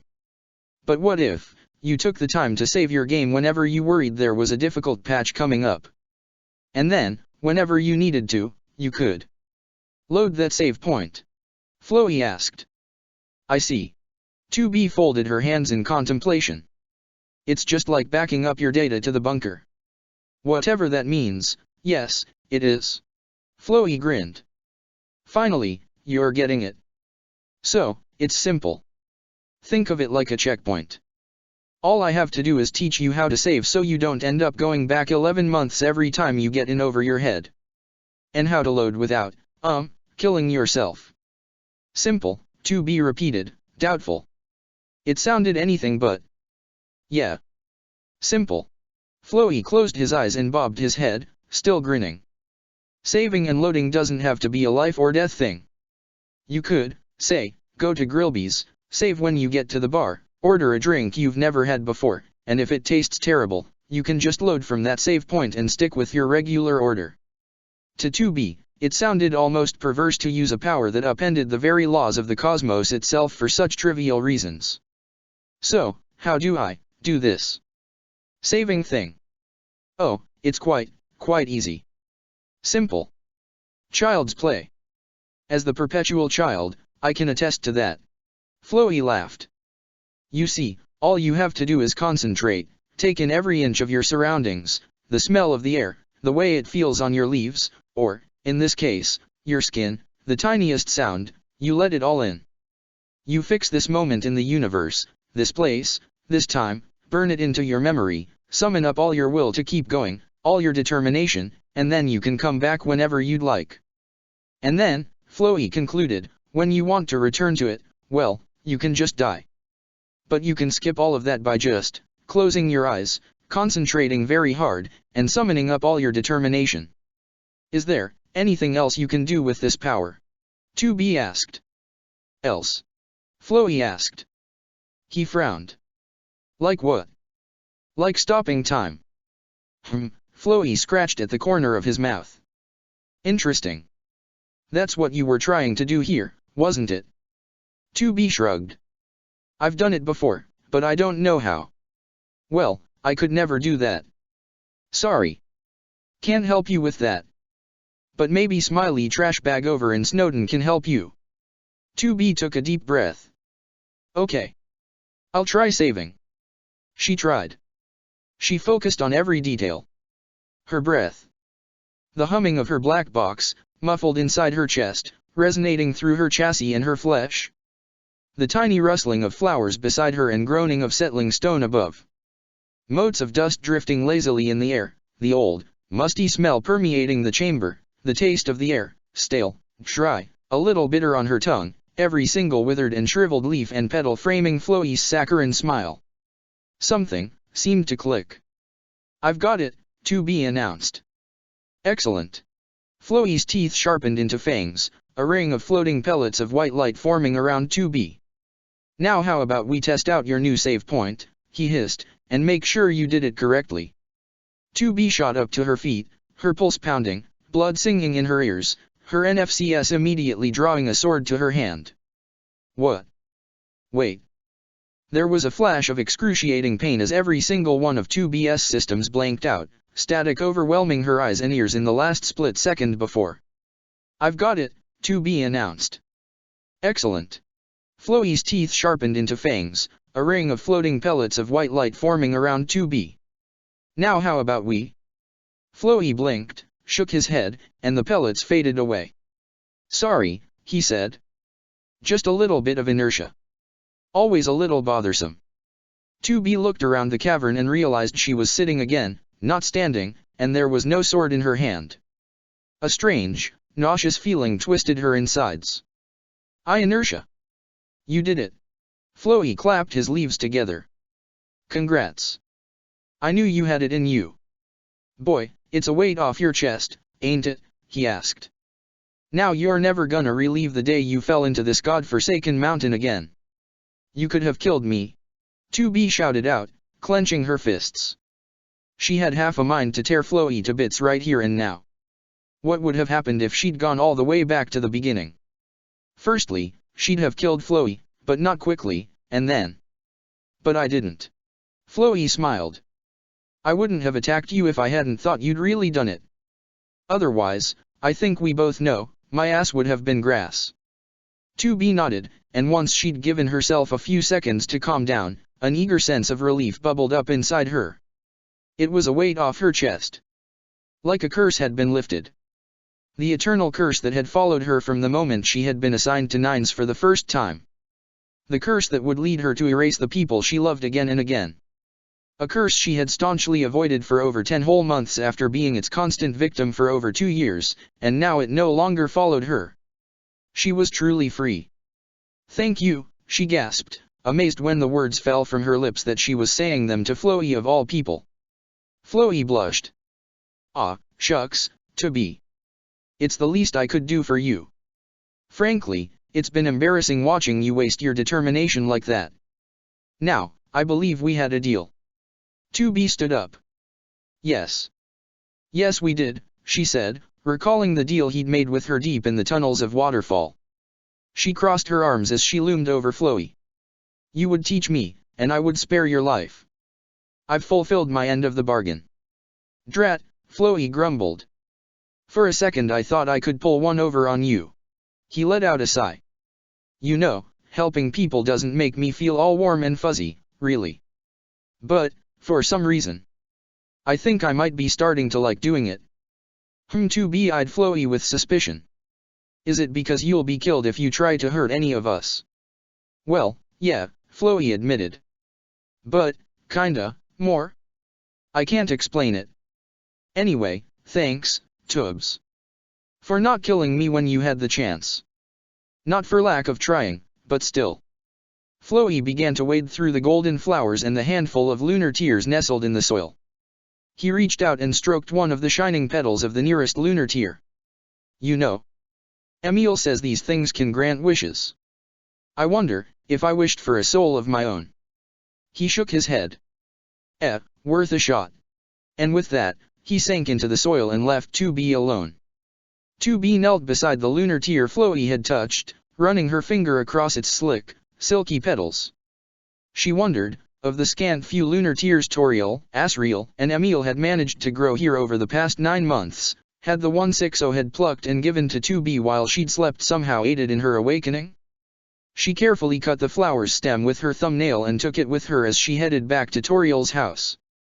To say Asriel was not in the best of moods was an understatement. He picked listlessly at his breakfast, unable to muster any interest in his food. Even though Toriel made the best home-style potatoes in the kingdom and the fluffiest pancakes, and even though she was so happy to have fresh fruit to serve on top, fruit that was not magical but grown and paired so well with fresh whipped cream. The food was supposed to be sweet and rich and heavy, but it tasted like ash in Asriel's mouth. Insubstantial and bland. He'd rather eat nothing. Alphys was gone. And Asriel knew full well that she'd never be able to build newer, more grown-up bodies for him now. He'd be stuck like this, in the body of a 12-year-old, well, a body made to be the body of a 12-year-old forever. He felt ashamed at himself for being sad about that. For being so selfish to think about how it affected him when someone was dead. More than that, he felt ashamed at himself for never telling Alphys that it was okay. That he didn't hate or resent her for refusing to let Ascari know about him. He'd wanted to wait until he could tell her properly, face to face, because that's what Mom always said, that if you were truly sincere, you had to do things like apologizing or granting forgiveness properly to really show it. He was pathetic. Really just awful. Maybe it was because he was a shell, like Floe had said, because he was missing some part of himself. Because he was just a couple fragments of the original Asriel bouncing around in a metal case. Not a complete person. Just shards of glass. Little bits of glass from a mirror that didn't reflect all the parts of him that made him a good person. The faint, sharp sounds of silverware clattering against ceramic plates filled the air. "Are you sure?" Toriel asked Nines as she hesitated to slide a helping of scrambled eggs onto his plate. 2B will not mind us starting without her. She won't mind at all, Nines assured her for the umpteenth time. She would mind if we let all this food get cold while we sat around twiddling our thumbs waiting for her, though. Fair enough, said Toriel, setting the now empty skillet streaked with the canary yellow remains of scrambled eggs aside and taking a seat next to Asriel. I do hope she returns soon.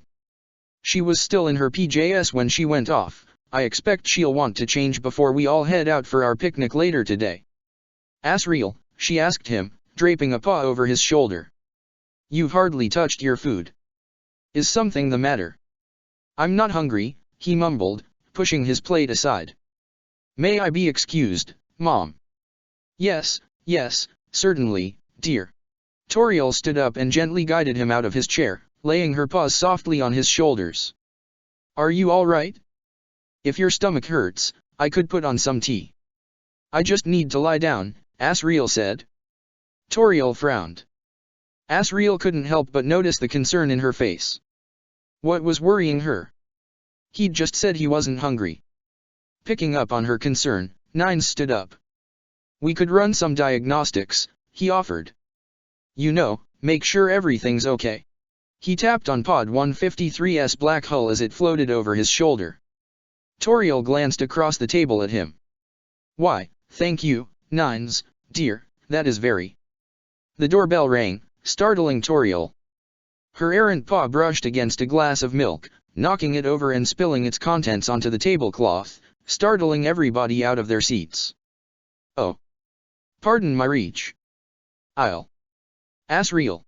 Toriel asked, draping a paw over his shoulder. Is something the matter? Asriel froze. What had just happened? Had time reset? He glanced around the room, his core warm in his chest, his pulse pounding. The glass of milk was still upright. Nines and 60 were still picking at their food as if nothing had happened. Had it really only been a few seconds? Closing his eyes, Asriel sighed in relief. If time had only reset itself by a few seconds, then, maybe 2B had learned to control that power of hers. I'm fine, he told Toriel. I am just not very hungry, that's all. May I be excused? Certainly, my child. If you feel sick, lie down and get some rest, Toriel told him, ruffling his fur and giving him a gentle squeeze. I am sure you will feel right as rain in no time. Nines stood up. Azzy, if you're feeling like something's wrong, Pod and I could run some diagnostics. The doorbell rang, startling Toriel yet again. Asriel hadn't noticed it the first time, but his mother looked shocked and almost frightened, as if she'd just seen a ghost, and not the friendly kind. And with that, she hurried down into the basement. You all right, kiddo? Nines asked once Toriel had left. Asriel nodded. He hung his head. I guess I'm mad. About Alphys. And not at Alphys, he hurriedly added, but myself. Because I thought I had to wait to tell her. Nines stood up, circled the table, and put his arm around Asriel's shoulder.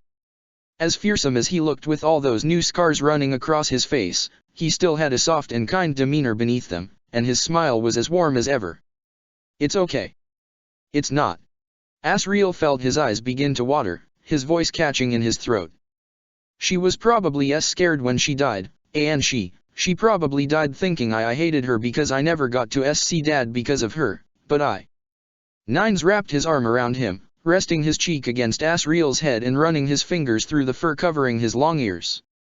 His touch was light, soft, and soothing, and just a little ticklish. "Shh. There, Azzy. I'm useless," he murmured, burying his snout in 9's shirt. I try to be good and behave myself and do things right but it doesn't make anyone any better off." "That's not true," Nines reassured him. "Everyone you know likes you. And you're a pretty great little brother." "Big brother," Asriel corrected. "You're 3 years old." "I'm 12, Asriel said, sniffling. Nines sighed with exasperation. Asriel could practically hear him rolling his eyes. Toriel returned from the basement. "Hello, children," she said, breathless. "I believe right now might be the perfect time for our picnic." She smiled nervously. "There is some lovely architecture out there I think you would all find quite, fun, detrimental to your appreciation of." A ramshackle cart with a round stone head perched on it blundered its way up the stairs after her. "Hey, guys!" Emil shouted out from atop his perch. "I got here as fast as I can. There's a bunch of guys with swords on their way here, and, sorry, but I think they're gonna have an easier time finding this place now that they can follow my tire tracks." Nines pulled away from Asriel. "Guys with swords?" he asked, the expression on his face growing dark and grim. "And torches and stuff, too," Emil added. "I think they wanna hurt you guys." Toriel nodded, nervously kneading her paws. "We may wish to, not be here when they arrive." "Never fear," a high-pitched, nasally voice boomed, echoing through the tunnel behind Emil. "The great Papyrus, most concerned citizen in the kingdom, is here." Nines hurried to the guest bedroom, returning moments later with the machine arm Floey had given him hooked up to his shoulder and 2B's switchblade sword tucked under his arm. His frock coat, its front unbuttoned, was draped over his pajamas. "All right," he said. "Azzy, get your stuff." "Got it," Asriel heard a voice say from behind him. Shocked, he whirled around and came face to face with Sans, who was currently holding a random assortment of items from his bedroom. Ashamed and a little insulted that Sans had rifled through his clothes, toys, and books, Asriel grabbed everything he was holding and held it all to his chest. 2B barged into the room, back from whatever she'd been doing. She had said earlier that morning, according to Nines and 60, that she'd needed to practice something embarrassing. Her pastel green, bunny print pajamas cut a strange contrast to the coppery bronze katana at her hip and the golden sword hanging from her back. "Hi. Sorry I'm late for breakfast." Nines tossed her the switchblade sword. She caught it and immediately affixed it to her forearm so readily and so smoothly it had to have been her soldier's instincts kicking in. "Breakfast is cancelled," Nines told her. "Looks like there's a little army coming our way." 60 groggily threw on a coat over her nightgown. "Army?" she asked. "They can't do that, that's illegal." 2B kept her composure, even though the air was saturated with tension. "I won't have time to change, will I?" she asked, looking down at herself with disdain. "Oh, don't worry about that, 2B, Papyrus insisted as he dashed in and out of the guest bedroom, creating a growing pile of cardboard boxes on Emil's cart as he vacated 2B's and 9S's belongings. "We had the royal guard come along to protect the door, that'll buy you guys at least a few minutes." He tossed a pair of black knee-high boots at her, 2B snatched them out of the air. Next came a long-sleeved wrap and a few garments Asriel couldn't identify, along with a few garments he knew he shouldn't be able to identify. "Will that do?" Papyrus asked. "Good enough," 2B said flatly, pushing her way into the bedroom and slamming the door shut behind her. She returned from the bedroom soon enough fully clothed, the bright color of her nightshirt still peeking out from under a black crepe wrap jacket, and fully armed. "Let's head out." Toriel nodded and took Asriel by the paw with a firm grip. There was a hard, stern light in her eyes Asriel hadn't remembered seeing in a long, long time, her mouth stretched in a grim, taut line. Soon, the little house in the ruins Toriel had made her home for the past few centuries was empty save for Papyrus and Sans, who stayed back to act as a rear guard in case the royal guards stationed at the door in Snowdon couldn't keep everyone out. Everybody had had scant few moments to collect any precious belongings just in case something happened to the house. Toriel held a few books under her arms, Pod 153 carried a few more for her. Asriel had his locket hanging from his neck. He wanted to ask Toriel where she'd found it, but she seemed preoccupied.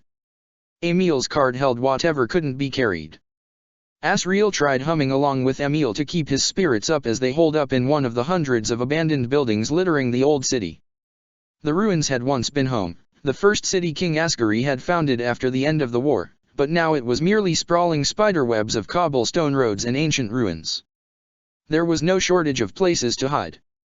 But Asriel couldn't help but feel exposed and vulnerable. Evidently, he wasn't the only one. It's possible, Nines spoke up, that if they know we're here, they must have found some way to pick up our black box signals.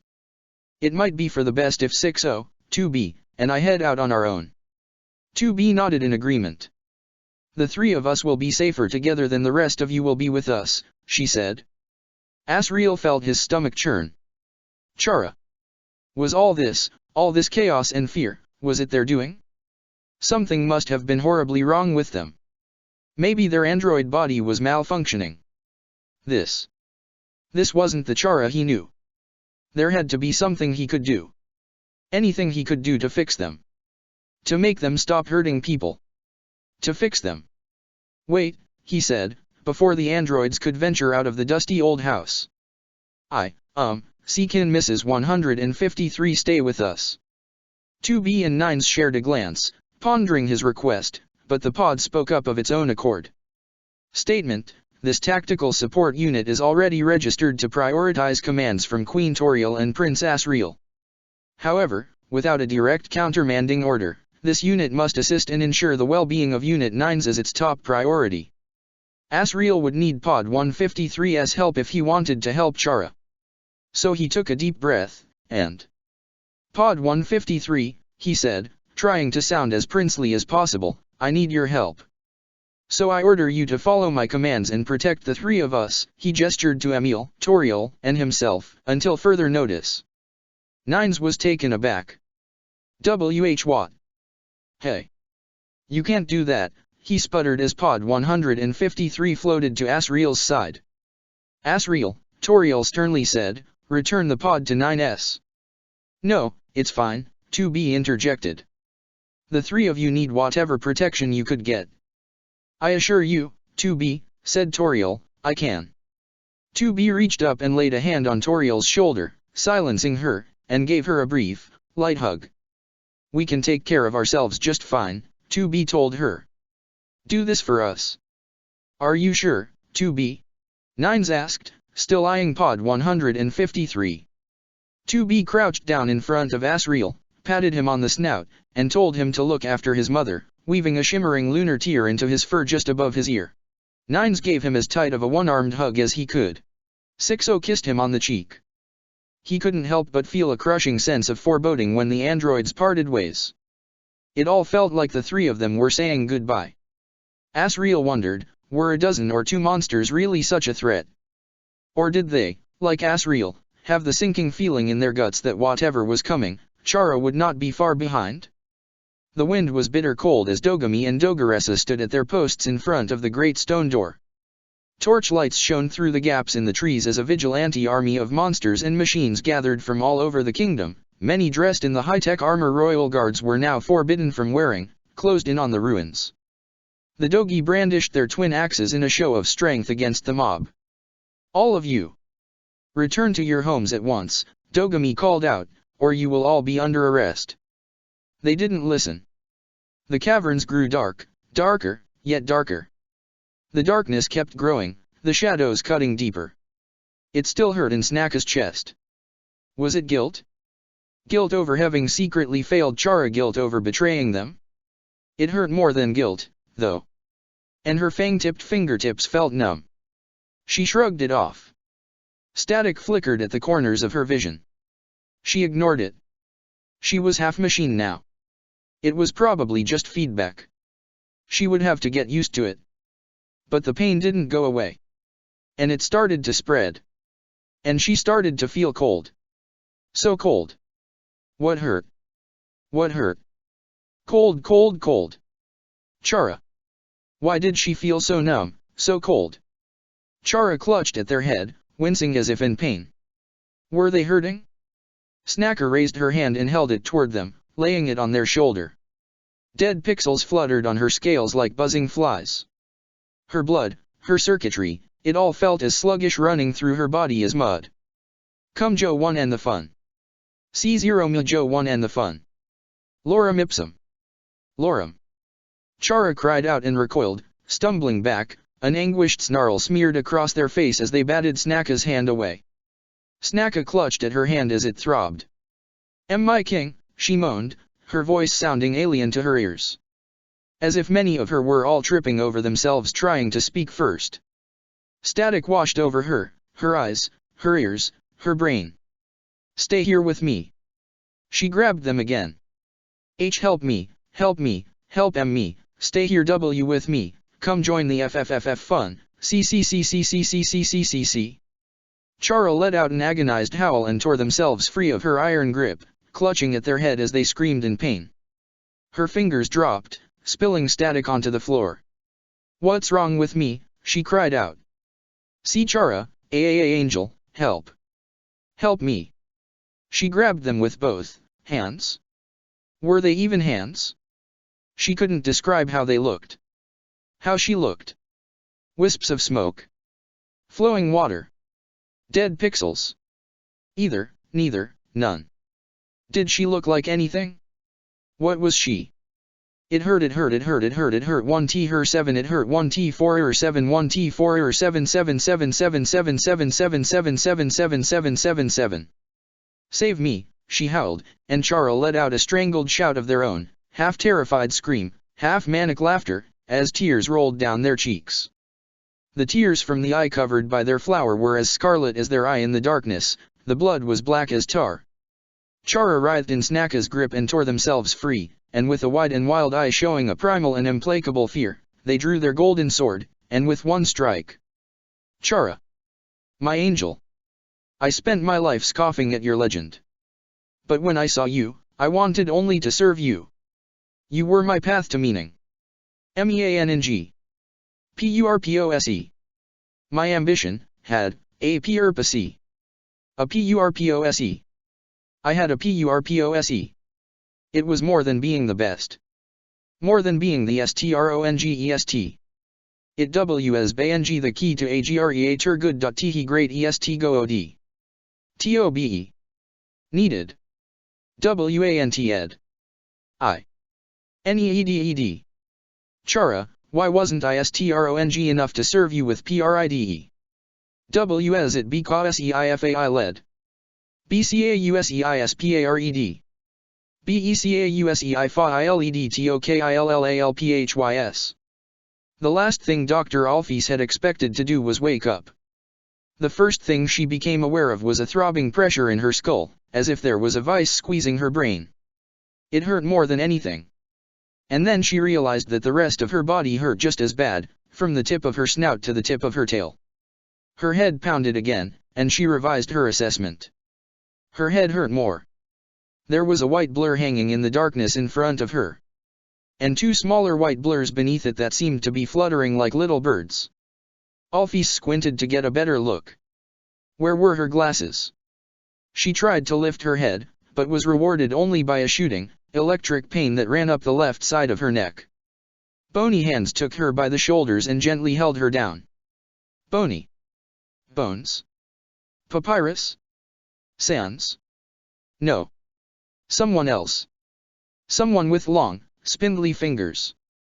Gao, Bree, she croaked, her voice coming out as a hoarse whisper. Alphys squinted again, Gabriata's form coalescing before her. The movements of her hands was clear enough that Alphys could just barely discern the positions of her fingers.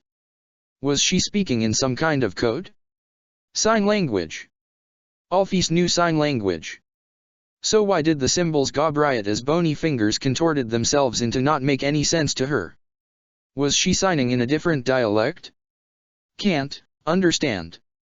Gabrieta grabbed a pen and paper, wrote a few words in large, uncharacteristically sloppy, and bold handwriting, and held it in front of Alphys' nose. Alphys leaned in closer, squinted, and shook her head. Can't read that, she rasped. What was wrong with Gabrieta? Why wasn't she writing in a language she could understand? Gabrieta withdrew the pad of paper, frustrated, and thought for a few moments, then scribbled something else on it before showing it to Alphys again. It was a series of crude pictograms. There was a little hunched-over lizard that was her. Alphys figured a snake with big fangs, a skull, and crossbones, and a drawing of a brain with a speech balloon trailing from it. The balloon was crossed out, and underneath the brain was a little flame. As much as it felt like Alphys' brain was about to explode, she connected the images in her head. Her, snake bite, poison no, venom, brain, fire, no speech. She'd been bitten by a venomous snake and couldn't talk anymore? No, she could talk. She'd been bitten by a venomous snake and her brain was on fire? No, but she was close.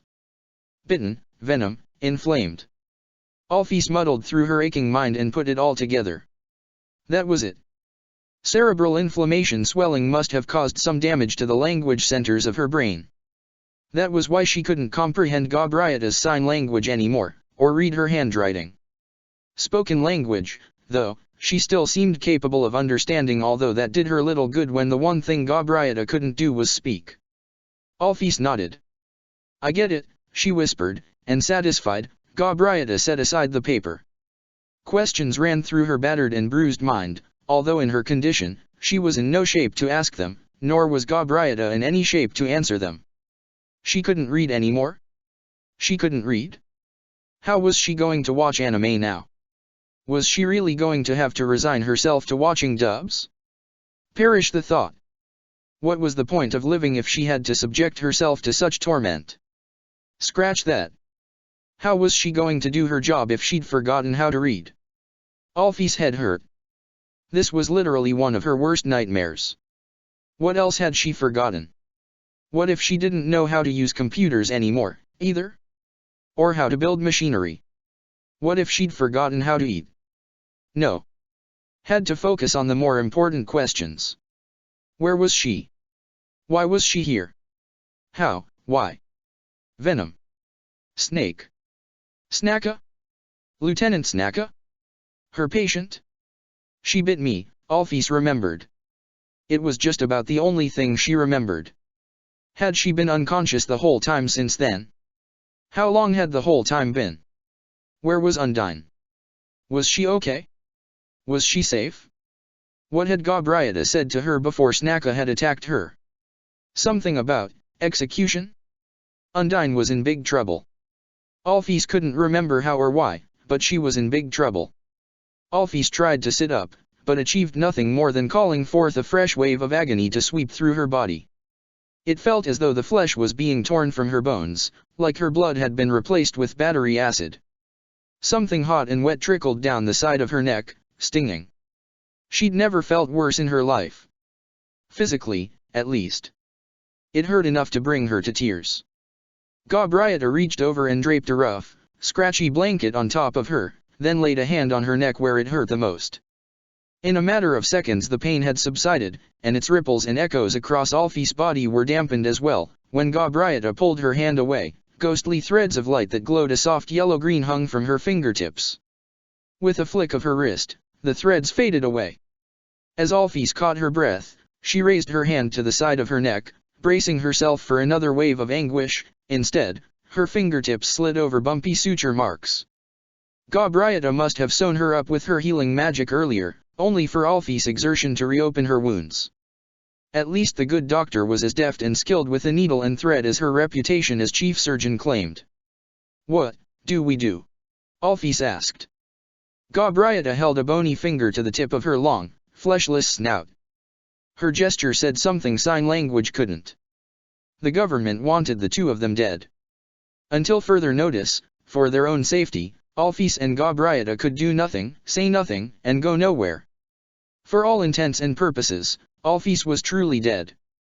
Chara hung their head as they knelt before the vault containing the 6 black boxes, running their fingers along the black blade of the morning star. I knew it would come to this, 13B gloated. You've got no option left. I've read the legend from your head. That thing. It's going to kill us the moment you pick it up. And you know it. You know it. 13B laughed again. You and all your precious monsters are going to die in this mountain. You'll never set them free, you'll never help them escape, and you're never going to harm another android ever again. Chara tried their best to push 13B out of their mind and glanced over to the piano. The entire mechanism had been smashed to bits, the wood splintered, bits of the hammers and strings poking out from the mangled form. It looked like a pincushion with all the needles pulled out, its frame blackened and scorched. Chara couldn't help but laugh along with 13B. Undyne, was all that damage her doing? Had Chara failed to kill her? Had she somehow clung to life just to spite them? What if she'd taken the souls? Seized with panic, they drew Calidbolg, swung it, and tore through the thick rock wall that hid their vault, slicing the Gordian knot with the power of the most legendary of swords. Debris showered them, and there, in the vault. 1, 2, 3, 4, 5, 6 glittering black boxes. Chara grinned. Undyne hadn't been able to play the song and open the door, so she'd settled for destroying the key. But Chara was better at picking locks than Undyne had anticipated. Setting aside the massive gold greatsword, Chara brandished the morning star. Somehow they'd known all along, that it would come to this, their last resort. That this would be the instrument of their will. This cursed blade, this blade forged by their adoptive ancestors, this blade that would, if the legends were true, just as soon kill them as it would serve them. The black boxes lifted off the ground, their stasis pods falling away to leave them open to the air. They drifted toward the morning star's gleaming opal jewel and orbited them like horses on a carousel, the lights within them glowing stronger and stronger. The 6 clustered around the hilt of the blade as the radii of their orbits grew tighter, and, one by one, they sank into the gem, making its fiery glow stronger and stronger. As the hilt grew hot, Chara dropped the sword, letting it clatter to the ground as the last of the black boxes merged with it. The sword began to vibrate, shaking as if caught in an earthquake for interminable minutes that stretched on for what seemed like hours, until, at last, it fell silent. An eerie pressure descended on the chamber. And Chara was, they were ashamed to admit, afraid to reach out and grab the morning star, lest they meet the same fate as the man who had commissioned its forging over 10,000 years ago. 13B, of course, kept taunting them from inside their head. After what felt like an eternity, Chara reached out with a trembling hand. Fighting against a horde of monster and machines, fending off weapons and dodging bullet patterns, trying to restrain the mob with as little loss of limb and life as they could, it began to take its toll on Dogami and Dogaressa. Dogami panted with exertion, his battle-axe heavy in his palms, exhaustion piling upon him. Dogaressa, always the stronger and fiercer of the couple, was faring better, but not by much. This lawless vigilante army, it was too much for even the town's oldest and most experienced guardsman. Dogaressa knew who dwelt beyond the door now. She'd had her suspicions after last night about that hermit woman. Part of her resented the hermit, knowing that Toriel Dreamer had so callously abandoned her subjects. But the queen in exile was still queen, and laws were laws, and Dogaressa took pride in the discipline it took to enforce law and order instead of acting on whatever her whims were. So she would protect Toriel and her android friends to her last gasp of breath. Dogaressa took a knee, sinking into the snow, as the fighting became too much for her.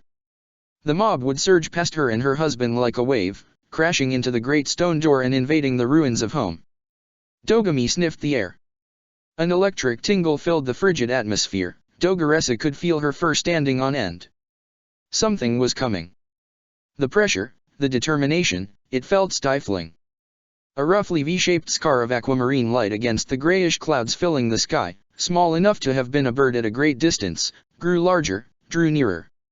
And with it, bolts of lightning rained down like sleet, cutting through the ranks of the ad hoc militia, forcing them to retreat with haste. What few of them were not skewered through their arms and legs and rendered immobile. Spears of aquamarine. The V-shaped scar in the sky touched down in front of the Dogi like an angel descending from the heavens. Undyne hovered before them, her long scarlet ponytail whipping around in the wind behind her as the jagged, crackling rays of energy extending from the short, stubby mechanical wings mounted on the back of her armor dwindled into nothing. A black blindfold covered both her eyes, and a boxy black machine hovered beside her. "Captain," Dogaressa breathed, astonished. Undyne's voice was uncharacteristically flat, nearly robotic. "Is 2B in there?" Dogami nodded. "Is she safe?" Dogaressa nodded. "Good work, you two." Undyne glanced at the rabble she'd disbanded. "Arrest these ruffians. I'll take care of things here." Dogami and Dogaressa both snapped to attention and saluted. "Yes, Captain." As the two of them began arresting the injured would-be militia members, Undyne pulled open the stone door with a single hand and vanished into the tunnel leading to the ruins. Chapter 55, Eerie Birth of a Wish, Part I. The ruins, formerly the city of Home, were sprawling and meandering. It had been built with no plan in mind soon after the end of the human-monster war, when the monsters had barely begun to explore their subterranean prison. The streets wound around each other in twisting, labyrinthine paths. The crumbling buildings were haphazardly and randomly clustered between them. Only a handful of monsters still lived here, all hermits living simple lives of solitude, detached from the affairs of the rest of the kingdom. It reminded 2B of the surface. The crumbling remains of ancient cities inhabited only by transient resistance camps and disinterested hordes of machines and slowly being reclaimed by vegetation. After living so long in the populated areas of the kingdom, the parts that were still growing and living, she had a new appreciation for those ruins. She knew now what they might have looked like in the past, how it might have felt to live there, and now she understood more fully the melancholy that permeated those graveyards of civilization.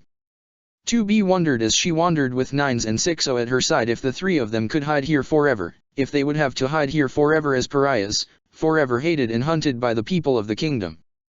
Would this ghost of a city serve as a permanent home for them, the way it had for Toriel since her self-imposed exile? Solitude wasn't something that would bother 2B. She didn't mind the quiet. In fact, she rather liked it. But 9S, he wouldn't be happy in such a small, cramped, empty world. For 9 months he'd lived in heaven, a world that was vibrant and lively, a world brimming with more culture than he could ever have had the freedom or opportunity to explore on the surface, a world with thousands of years of recorded history for him to pore over. It was the world Nines had always deserved to live in. To bring him back here, to this fossil of a city, to consign him to live here, perhaps forever, felt like a crime. And 60. 2B sighed. "You okay, 2B?" Nines asked, laying his hand on her shoulder. "I can't complain," she said. "Can we?" he asked, a wry, sardonic grin spreading across his face. "Knock yourself out." 2B kicked open the latched wrought iron gate that blocked the way to a cul-de-sac bored into the walls of the vast cavern. The buildings all jutted out from sheer rock walls. The street could act as a good bottleneck if multiple enemies tried to converge on the three of them here. The rusty gate swung open, a reverberating clang echoing through the still air. "Come on. This position looks defensible." She ushered Nines and 60 through first, glancing over her shoulder for any signs of the mob that was allegedly on its way. It stood to reason that an angry mob would make plenty of noise as it approached, but one could never be too careful. Once she'd slipped behind the gate, 2B swung it closed behind her, then tore one of its loose bars out and threaded it horizontally through the gate's bars to keep it shut. The iron bar protested and squealed in her hands as she bent it in a loose knot. Despite her prodigious strength, it left the synthetic muscles in her arms sore. Not too sore to fight, but sore enough to be uncomfortable. The three of them took shelter in one of the abandoned homes lining the cul-de-sac. 60 kept watch at the front window, peeking through the blinds for any sign of approaching enemies while Nines rifled through the cabinets for any useful items. 2B could already hear him muttering with disappointment, because it stood to reason that this house had probably been abandoned for centuries, or, judging by how thick the dust coating everything was, millennia, and had probably been empty for just as long. "We don't know," 60 said, "if they can actually trace our black box signals, do we?"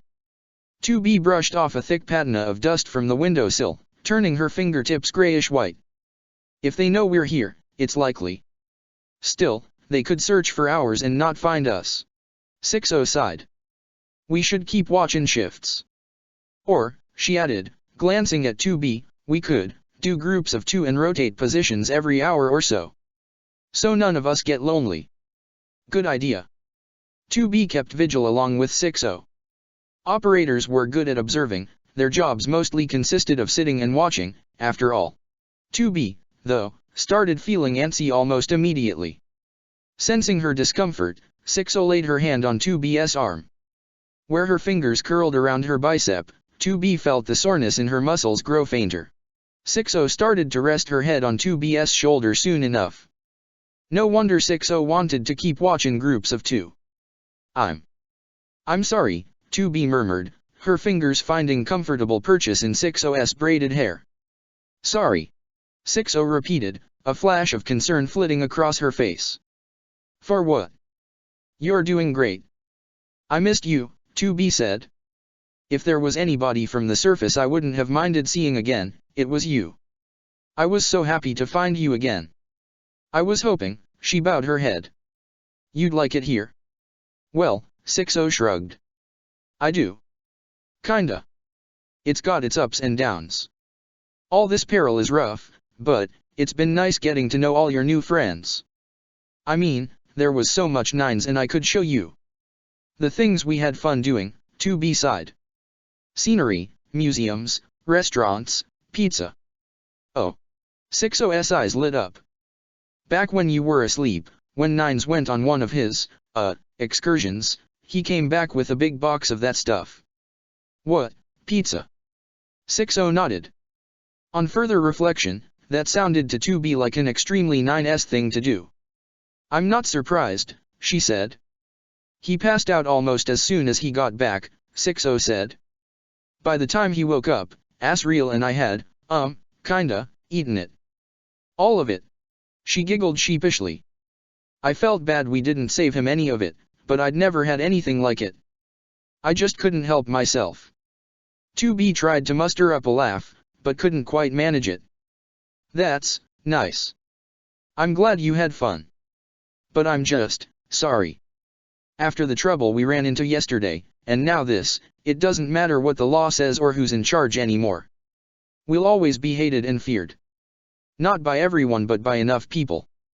This kingdom isn't a safe place for you. Or any of us. Not anymore.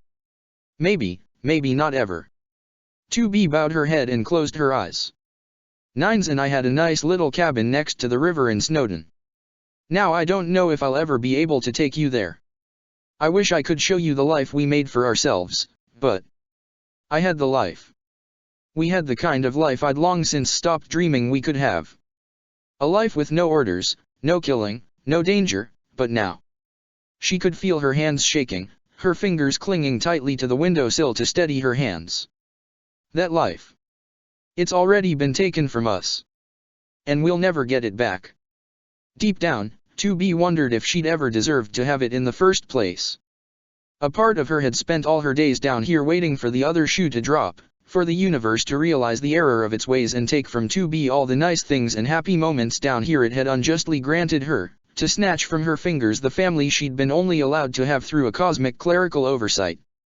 To think that she'd actually been naive enough to believe that she and Nines and 60 could have a happy life down here.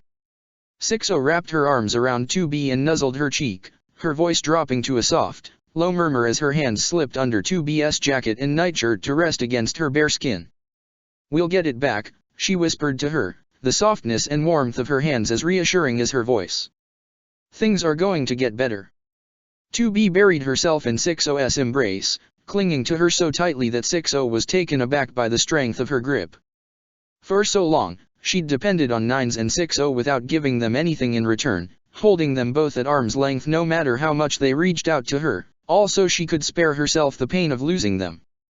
Her old circumstances, that old life, that old her, was threatening to return. It's okay, 60 assured her.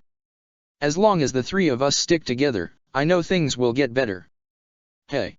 Nines called out as he hurried down the staircase, the wooden steps creaking and groaning under his heavy footfalls. We've got company, lovebirds. 2B's eyes shot open as Nines caught up with her and 6-0. Embarrassed, 6-0 pulled away from her, a blush spreading across her cheeks. 2B. Nines asked, laying a gentle hand on her back. Are you okay? Yeah, she said. She stood tall, trying to clear her head and banish her incessant pessimism. I just needed some time to collect myself. Find anything useful. Nines held out a glass jar filled with a thick, viscous amber liquid. Whoever lived here left this perfectly good jar of honey behind. He studied it carefully. Not much good to us, is it? Unless we run into a bear, 6-0 offered. What kind of company are we looking at, Nines? 2B asked. Nines gestured to the window. Well, I see you two have been shirking your duties, he said. 2B slipped her fingers between the blinds and opened them a crack, prepared to leap into action. Standing in the middle of the street was a heavily armored Piscine monster with brilliant blue scales and long, auburn hair trailing behind her. 2B couldn't place the design of her armor. She could see elements of Yoarha heavy armor, but it was partially covered up by a sleek, angular outer layer of armor in blue and white. The design was almost alien, yet vaguely recognizable. It looked almost like something from one of Alfie's cartoons. Floating beside her was a familiar tactical support pod with a silver hull. Undyne! 2B exclaimed. 042. 2B hurried out the door, meeting Undyne in the street. Nines and 6-0 trailed behind her. There was something odd about the way Undyne carried herself. She noticed the captain seemed oddly subdued.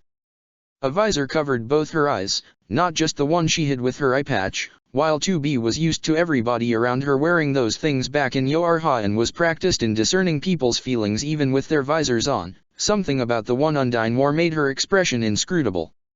2B brushed aside her pang of unease as Pod 042 returned to her side. It's a good thing you're here, she told Undyne.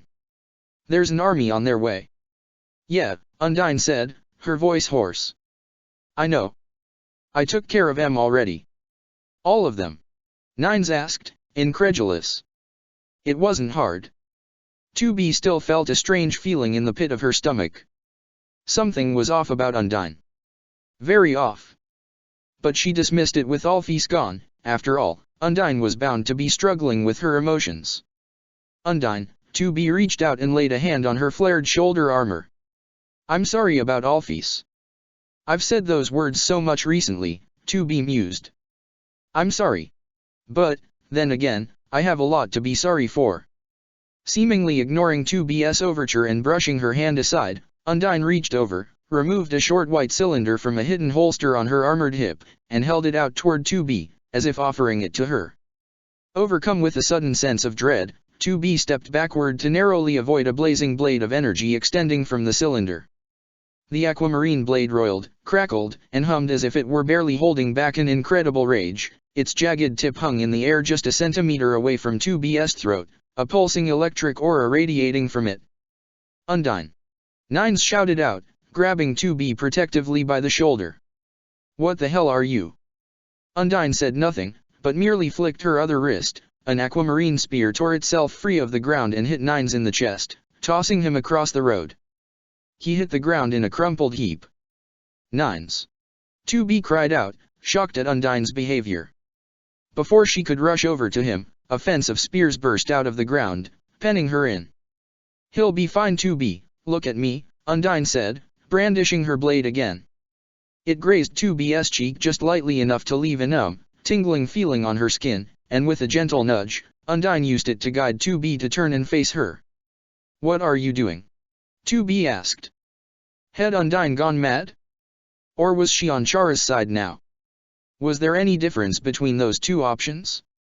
You're going to go back to the past, Undyne said, her tone unusually measured, her mouth drawn in a tight, thin-lipped scowl, and put everything back to normal.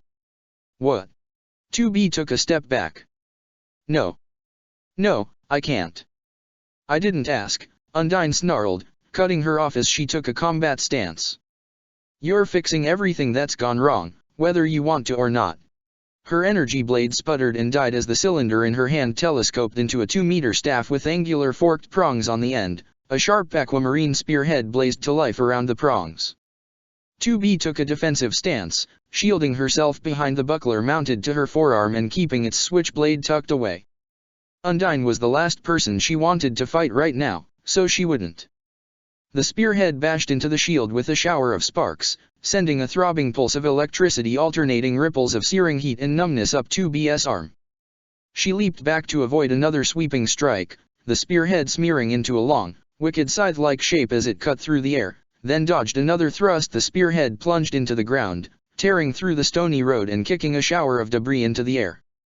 2B parried a swing of Undyne's spear with the Joyeuse, the shaft retracted, snagging on the blade of her sword as its two prongs flared out, splitting the spearhead itself into a three-pronged partisan. It dragged the sword from her hand, flinging it across the road. The wicked snarl, feral and fearsome, on Undyne's face was an expression 2B had never again wanted to be on the receiving end of. 2B circled around Undyne as Pod 042 laid down a salvo of suppressing fire. "Keep it non-lethal," she cautioned the pod. If she could keep her distance from Undyne, she might be able to talk her down from her frenzied state. Pod 042 didn't have to try hard to fulfill 2B's request, its bullets splashed harmlessly off Undyne's armor. The pod's laser had barely any more of an effect. Analysis: Captain Undyne's mobile armor utilizes nano-laminate coating. This substance deflects and disperses projected energy weapons. The effectiveness of long-range weaponry is significantly reduced. That's okay. We just have to stay back and try to calm her down. 2B backed away and felt the cold iron of the gate she'd closed press against her back. The knotted bar she'd tied through the iron bars was still there. How had Undyne gotten past it? Had she jumped clear over it? The gate was nearly 3 meters tall. "Undyne," 2B called out. "Calm down. We can talk this over." "What's there to talk about?" Undyne's now shortened partisan folded itself back into a single blade. "There's only one way to set everything right." The skeletal batwing armature sprouting from Undyne's back flared out, with a crackling roar drowning out her ragged battle cry. Gouts of brilliant cyan energy burst forth from them, forming ragged, sparking wings of lightning and light and shooting her forward like a bullet. Her strike was so forceful that it threw 2B through the wrought iron gate, tearing it apart. Fragments of its ornate iron construction sailed through the air as both Undyne and 2B barreled down the street, 2B's boots skidding against the road as she struggled to find purchase. 2B slipped to the ground and landed flat on her back as Undyne sailed past her, the cacophony of heat, sound, and electrical aura from her wings almost unbearably overwhelming. She squeezed her eyes shut and gritted her teeth to ward off the painful pressure. With all this electrical energy pouring out of Undyne, was the armor supplying the energy, or had Undyne always been able to generate this much lightning? She was almost like a walking EMP. Undyne pulled up steeply, avoiding careening into a crumbling mansion and flying high into the air, her wings, ragged and trailing sparks that rained down like sleet, brushing the ceiling of the cavern. Hardly able to comprehend what she was seeing, 2B pulled herself to her feet. She can fly." "Affirmative," Pod 042 replied. "The mobile armor currently utilized by Captain Undyne is flight-capable. The mobile armor is constructed with what Dr. Alphys called a Magitech circulation system. The MCS draws magical energy from the armor's wearer and distributes it throughout the suit, particularly into weapons and propulsion systems." 2B pondered this new information. Undyne seemed to be, if anything, overflowing with magic. It was almost as if her body was producing more energy than it knew what to do with. Some of it was leaking out, but 2B wondered if perhaps the vast majority of Undyne's reserves of magic were building up within her like toxins without a release. Was that driving her erratic behavior? 2B sighed. "Well, she's not much of a ranged fighter, so I'll wait for her to get close for another attack and see if I can get through to her." She gingerly patted her right arm. It already felt a little fuzzy. 2B. Nines called out, stumbling across the ruined road toward her. 60 wasn't far behind him. "What's going on?" 2B glanced over her shoulder at the two of them, but as she did so, something tingled in the back of her mind. Dozens of bolts of lightning spiraled through the air, heading for 2B. 2B threw out her hand. "Wait," she shouted at Nines and 60, fearing they might get caught in the crossfire. The lightning lances froze in midair. 2B was taken aback. Maybe this ability she had to stop time only manifested on accident, or when she least expected to be able to do it. What a pain an ability she couldn't consistently rely on was worse than useless. Nevertheless, knowing she'd only bought herself a few seconds, 2B quickly assessed the situation. Undyne's projectiles were spread out, targeting both her and the area around her. Unfortunately, this meant that 9s and 6-0 were just as in danger as she was.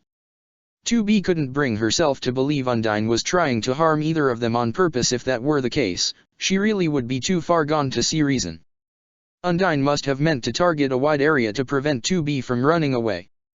Time was running out. 2B dashed over to 9s and 6-0, placed her hands on their chests, and gave them each a shove, and as their frozen bodies fell backward, 2B whirled around and raised her shield. Several spears slammed into the shield as time resumed. 2B grunted as the force of the impacts sent tremors up her arm and through her body. One spear slipped past her, slicing open her left ear and carrying with it the scent of scorched synthetic flesh and hair. Another buried itself in the ground, just barely touching her foot, scraping and singeing the leather of her boot. As the last spear fell and faded away, 2B spared the slightest of glances over her shoulder at 9s and 6-0. Much to her relief, they were both all right, a little shaken from their sudden movements if the looks of shock on their faces was anything to go by, but just out of range of Undyne's attack. Grim as the situation was, 2B couldn't help but smile. Undyne wasted no time in swooping down for her next attack. 2B felt her foot hit her in the back, followed by 4 sharp, stabbing pains between her shoulder blades. To her surprise, when Undyne took to the air again, she came up along with her. There must have been pitons on Undyne's boots meant to improve traction. Instead, Undyne was using them to snatch 2B up like a seahawk hunting for fish. The ground fell away as 2B was carried high into the air. She reached out, grabbing Undyne's other leg, her fingers scrabbling and scraping against the smooth metal armor. Whatever this nano-laminate coating was, it wasn't just impervious to beam weaponry, it was slippery as an eel. Undyne! 2B shouted out, the howling wind tearing the words from her mouth as she spoke them. Put me down. You don't want to do this. To 2B's surprise, Undyne did as she was told. The pitons retracted, pulling themselves free of 2B's flesh, and 2B fell like a stone onto the shingled roof of an ancient villa. Hitting the roof knocked the wind out of her, but 2B recovered quickly and pulled herself onto her feet. Blood, hot, wet, and sticky, poured down her back. Undyne touched down on the other end of the roof. Don't tell me, she growled, what I don't want to do. You'd do the same thing if 9s died, wouldn't you? Undyne lunged forward, and 2B barely managed to conjure the joy use in time to parry her strike. Her blade clashed with 2B's. 2B struggled to stand her ground as the bursts of energy emitting from Undyne's mechanical wings propelled her forward. This world, this broken, cruel world, it'll all go away. Undyne strained until she tore the blade from 2B's hands and threw her clear across the roof. It'll all be fixed if I can just kill you. 2B hit the edge of the roof with enough force to dislodge dozens of already precarious shingles and kick them into the air. Lingering static fuzzed the corner of her vision as she rolled off the edge. She threw out her hand, fingers digging into the rim of the dry gutter lining the roof just in time to keep her from falling all the way to the alley below, and swung back onto the roof. In midair, she lashed out with her leg and caught Undyne on the collar, knocking her backward. 2B returned to her defensive stance. I can't go back as far as you want me to go, she said. I set a checkpoint for earlier this morning. If I die, I'll just return to that point. And that won't help anyone.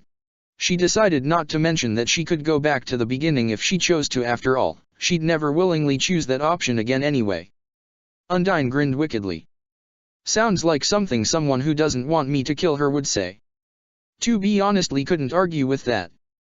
Undyne charged forward again, her sword once again shifting to its spear form and splitting its spearhead into a crackling cyan partisan, its crossguard catching 2B's sword again. Besides, 2B added, you wouldn't remember if time reset, but I would. And so would Chara. Everything they've done here, she struggled to parry Undyne's next strike. They'd be able to do it all over again. That's a risk I'm willing to take if I can get Alphys and Ascari back. Undyne struck again, and for the first time, 2B noticed that she was heavily favoring her left hand and 2 of her fingers were bandaged. She must have injured them at some point. Thinking fast, 2B drew dangerously close to Undyne, grabbed her left hand, and squeezed with all her might. It was a dirty trick, but Type ES were nothing if not connoisseurs of dirty tricks. And judging from Undyne's pained howl, it was an effective trick as well. Undyne ripped her hand free of 2B's grip and cradled it in her other hand, her spear falling from her grasp and compressing itself back into a plain little cylinder as it clattered onto the loose shingles at her feet. 2B couldn't see Undyne's eyes through her visor, but she felt she was being glared at. I know. I'll never see them again. Never, Undyne's voice wavered as she cradled her hand. And what next? Who's next? Everyone I try to hold on to, everything, the harder I grasp at them, the easier they all slip through my fingers. Undyne, I'm sorry. 2B held out her hand. Calm down and let's talk about this. Undyne formed a spear in her right hand. But I don't care. I'd erase the whole world right here, myself included, just so another Undyne could see them again. Spear met sword again, sparks flying through the air. A salvo of spears flared into existence in midair, moving independently as if they all had wills of their own. As Undyne stood back and commanded her faithful legions, 2B struggled to defend herself. Undyne. 2B shouted out. I know what it feels like to have people I love taken from me. I know how desperate you are. I know how much you're hurting right now, how much of a struggle it is to go on living. Please listen to me. If Undyne had heard her, she made no sign of it, her spears continued their assault. One came too close for comfort, shattering against the shield affixed to 2B's forearm, another cut a smoldering slit through the side of one of her boots as it embedded itself in the roof. But this isn't the answer. You can't imagine how much it hurts to wipe away an entire world just to erase a few mistakes. I don't need to. Undyne retorted. It's not like I'll remember any of this. Then what's the point? 2B asked. There was a roar of gunfire, and as harmlessly as it pinged off of Undyne's breastplate, it still distracted her enough for 2B to launch a counter-attack, planting her boot on Undyne's chest and shoving her clear across the roof. Pod 042 floated over to 2B's side. First Ascari dies, then the Royal Guard turns into a bunch of jackboots. Now Alphys. Undyne rose to her feet, reeling as if dazed, lightning still lancing and arcing off her body. My king, my career, my girlfriend, and you have the power to bring it all back. Make it all go away like a bad dream. Undyne, 2B said, her voice shaky. I can't. It wasn't just that she'd promised nines. 2B couldn't fathom erasing the past year for any reason, no matter how noble or selfless. She couldn't do that to nines, she couldn't just erase that happiness. But she didn't have time to get a word in edgewise and explain. Of course. Undyne wiped a tear from her cheek, her quavering voice and hapless sniffles morphing into a mad cackle. Of course. Of course, of course, of course, of course, of course. She threw her head back and laughed. Oh, your life is so precious, 2B, so valuable. You know what would be more valuable to everyone? She charged at 2B. If you were dead. 2B braced herself, but Undyne's words cut through her defenses more effectively than any attack could. I'm more useful to the world dead. Of course she was. 2B always had been. Her existence was one that caused misery upon misery. Her station was to cause the deaths of good, kind people. It was what she'd been built for. It was what she'd been born for. Maybe it would really be for the best if. Pod 042 summoned a shield around itself and 2B, Undyne's attacks bounced harmlessly off the rippling, translucent bubble that enclosed them. 2B should have been thankful for the pod's quick thinking, but she wasn't. The only thought running through her head was that she wasn't really interested in dodging or defending against anything anymore. She'd already ruined 9's, S and 6's chances at happiness. Starting over from scratch would give her the opportunity to try again. And Toriel, so racked with grief over the murder of her ex-husband, knowing that one of her children had grown to be a malicious sociopath and the other a ruthless murderer and tyrant. And now Alphys. How selfish was 2B being by clinging to this world to spare herself the heartache of erasing the memories of her loved ones again. Only she would bear the burden of that pain, after all. It was a sacrifice she should have been more than willing to bear. So why fight it? The shield faded before Pod 042 could summon another one, but 2B hardly noticed. She should let herself die. Undyne punched 2B in the face with so much force that her entire upper body went numb for a split second, static filling her eyes and ears as the captain's electrical aura coursed through her. The momentum from the captain's attack flung both android and monster off the edge of the roof. The world spun around 2B, what little of it she could discern through a haze of static and blotches of corrupted pixels before she hit the ground. Pod 042 pulled 2B to her feet. Observation: Captain Undyne does not appear to be responding to reason, the pod pointed out. Proposal: Unit 2B should work to disarm and subdue Captain Undyne before her psychological condition further deteriorates. Pod 2B muttered, her voice weak, go back to 9s and 6-0. Look after them. It didn't make a difference. But she didn't want her pod to waste its energy keeping her alive. Statement: Unit 2B is. That's an order, Pod. Pod 042 hung in the air in an almost forlorn way, but dutifully did as it was told and floated out of the alley, and left alone, 2B and Undyne stared each other down. The distortion plaguing her sensors cleared away just in time for 2B to feel a familiar pressure on her legs as a green aura enveloped her, pinning her where she stood. It was just a formality at this point. She wouldn't bother running away even if she could. Not satisfied with merely pinning her to the ground, Undyne grabbed 2B by the throat.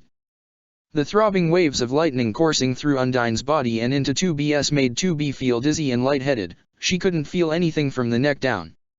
Her breath froze in her lungs. Black spots ate away at her sight as color began to drain from the world. 2B was fortunate not to feel Undyne drive her fist into her stomach, but a second later when Undyne released her, the pain came flooding back. She doubled over, clutching at her stomach as a searing pain ran through her chassis. Undyne wasn't taking her advantage to kill 2B on the spot, though she easily could have.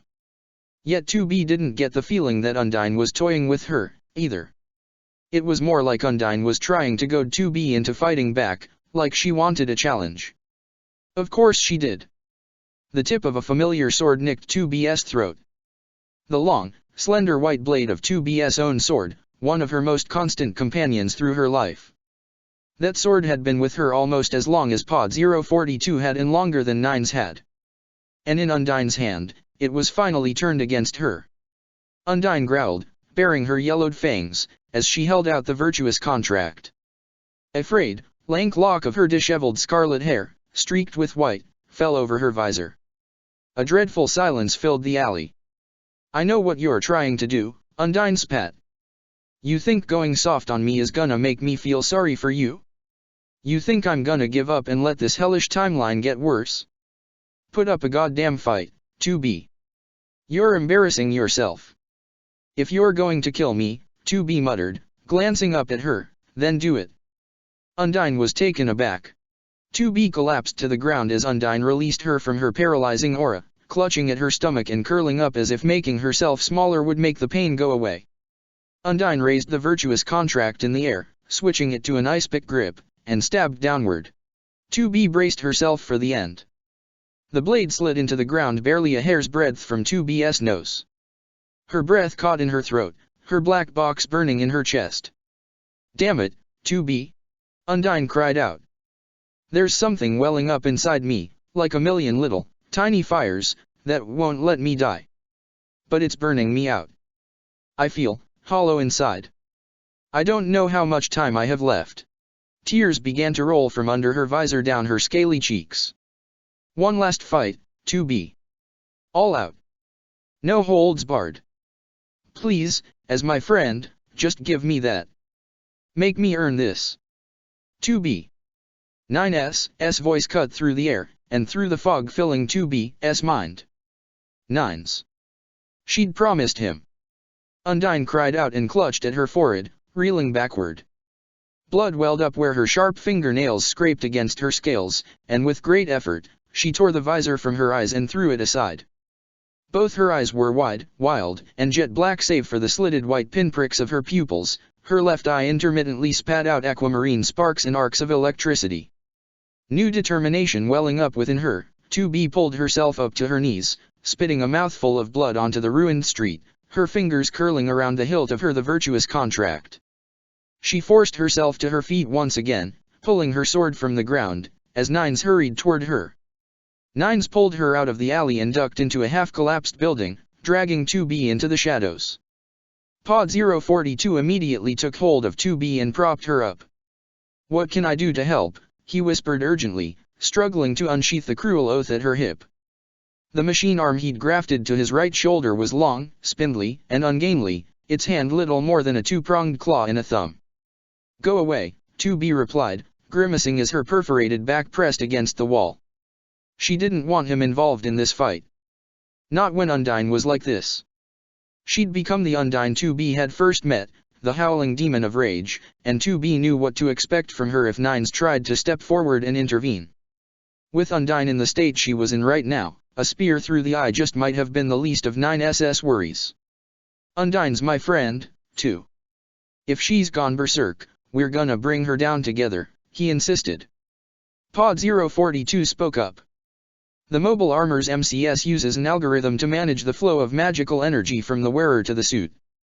Proposal: by hacking into the suit's computer systems, this algorithm could be adjusted to draw several orders of magnitude more magic from Captain Undyne's body."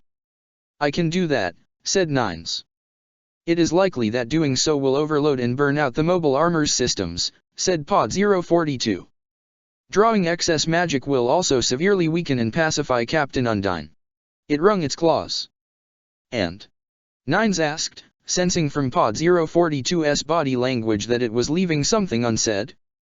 "Hypothesis: Captain Undyne is emitting the same form of DT radiation Dr. Alphys studied in her experiments with the amalgamates," said Pod 042. "It is possible that the excess magic produced by Captain Undyne and regulated through the MCS may be counteracting the negative effects of constant DT radiation exposure. So if I hack the suit," Nines started. "It'll kill her," 2B concluded. That was what Undyne meant when she'd said she was burning herself out.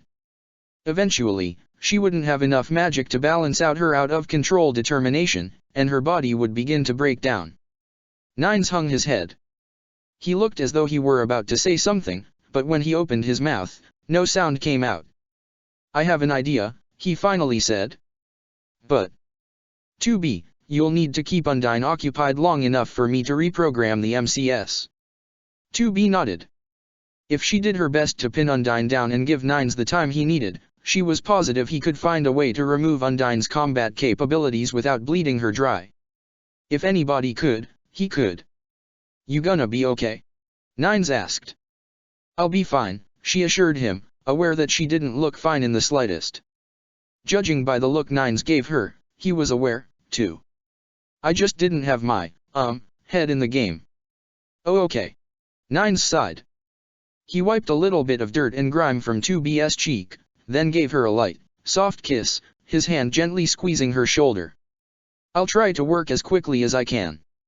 2B brandished her buckler and let the long switchblade swing around from its hiding place beneath the shield. "Good luck, Nines." Once 2B had stepped into the street, it didn't take long for Undyne to find her.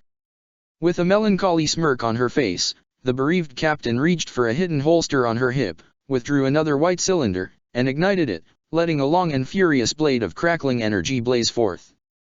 "Finally," she said. 2B readied her blades as the wingspan of Undyne's mechanized armor lengthened, shedding sparks and twisting patterns through the air. Check the description for the links to the author.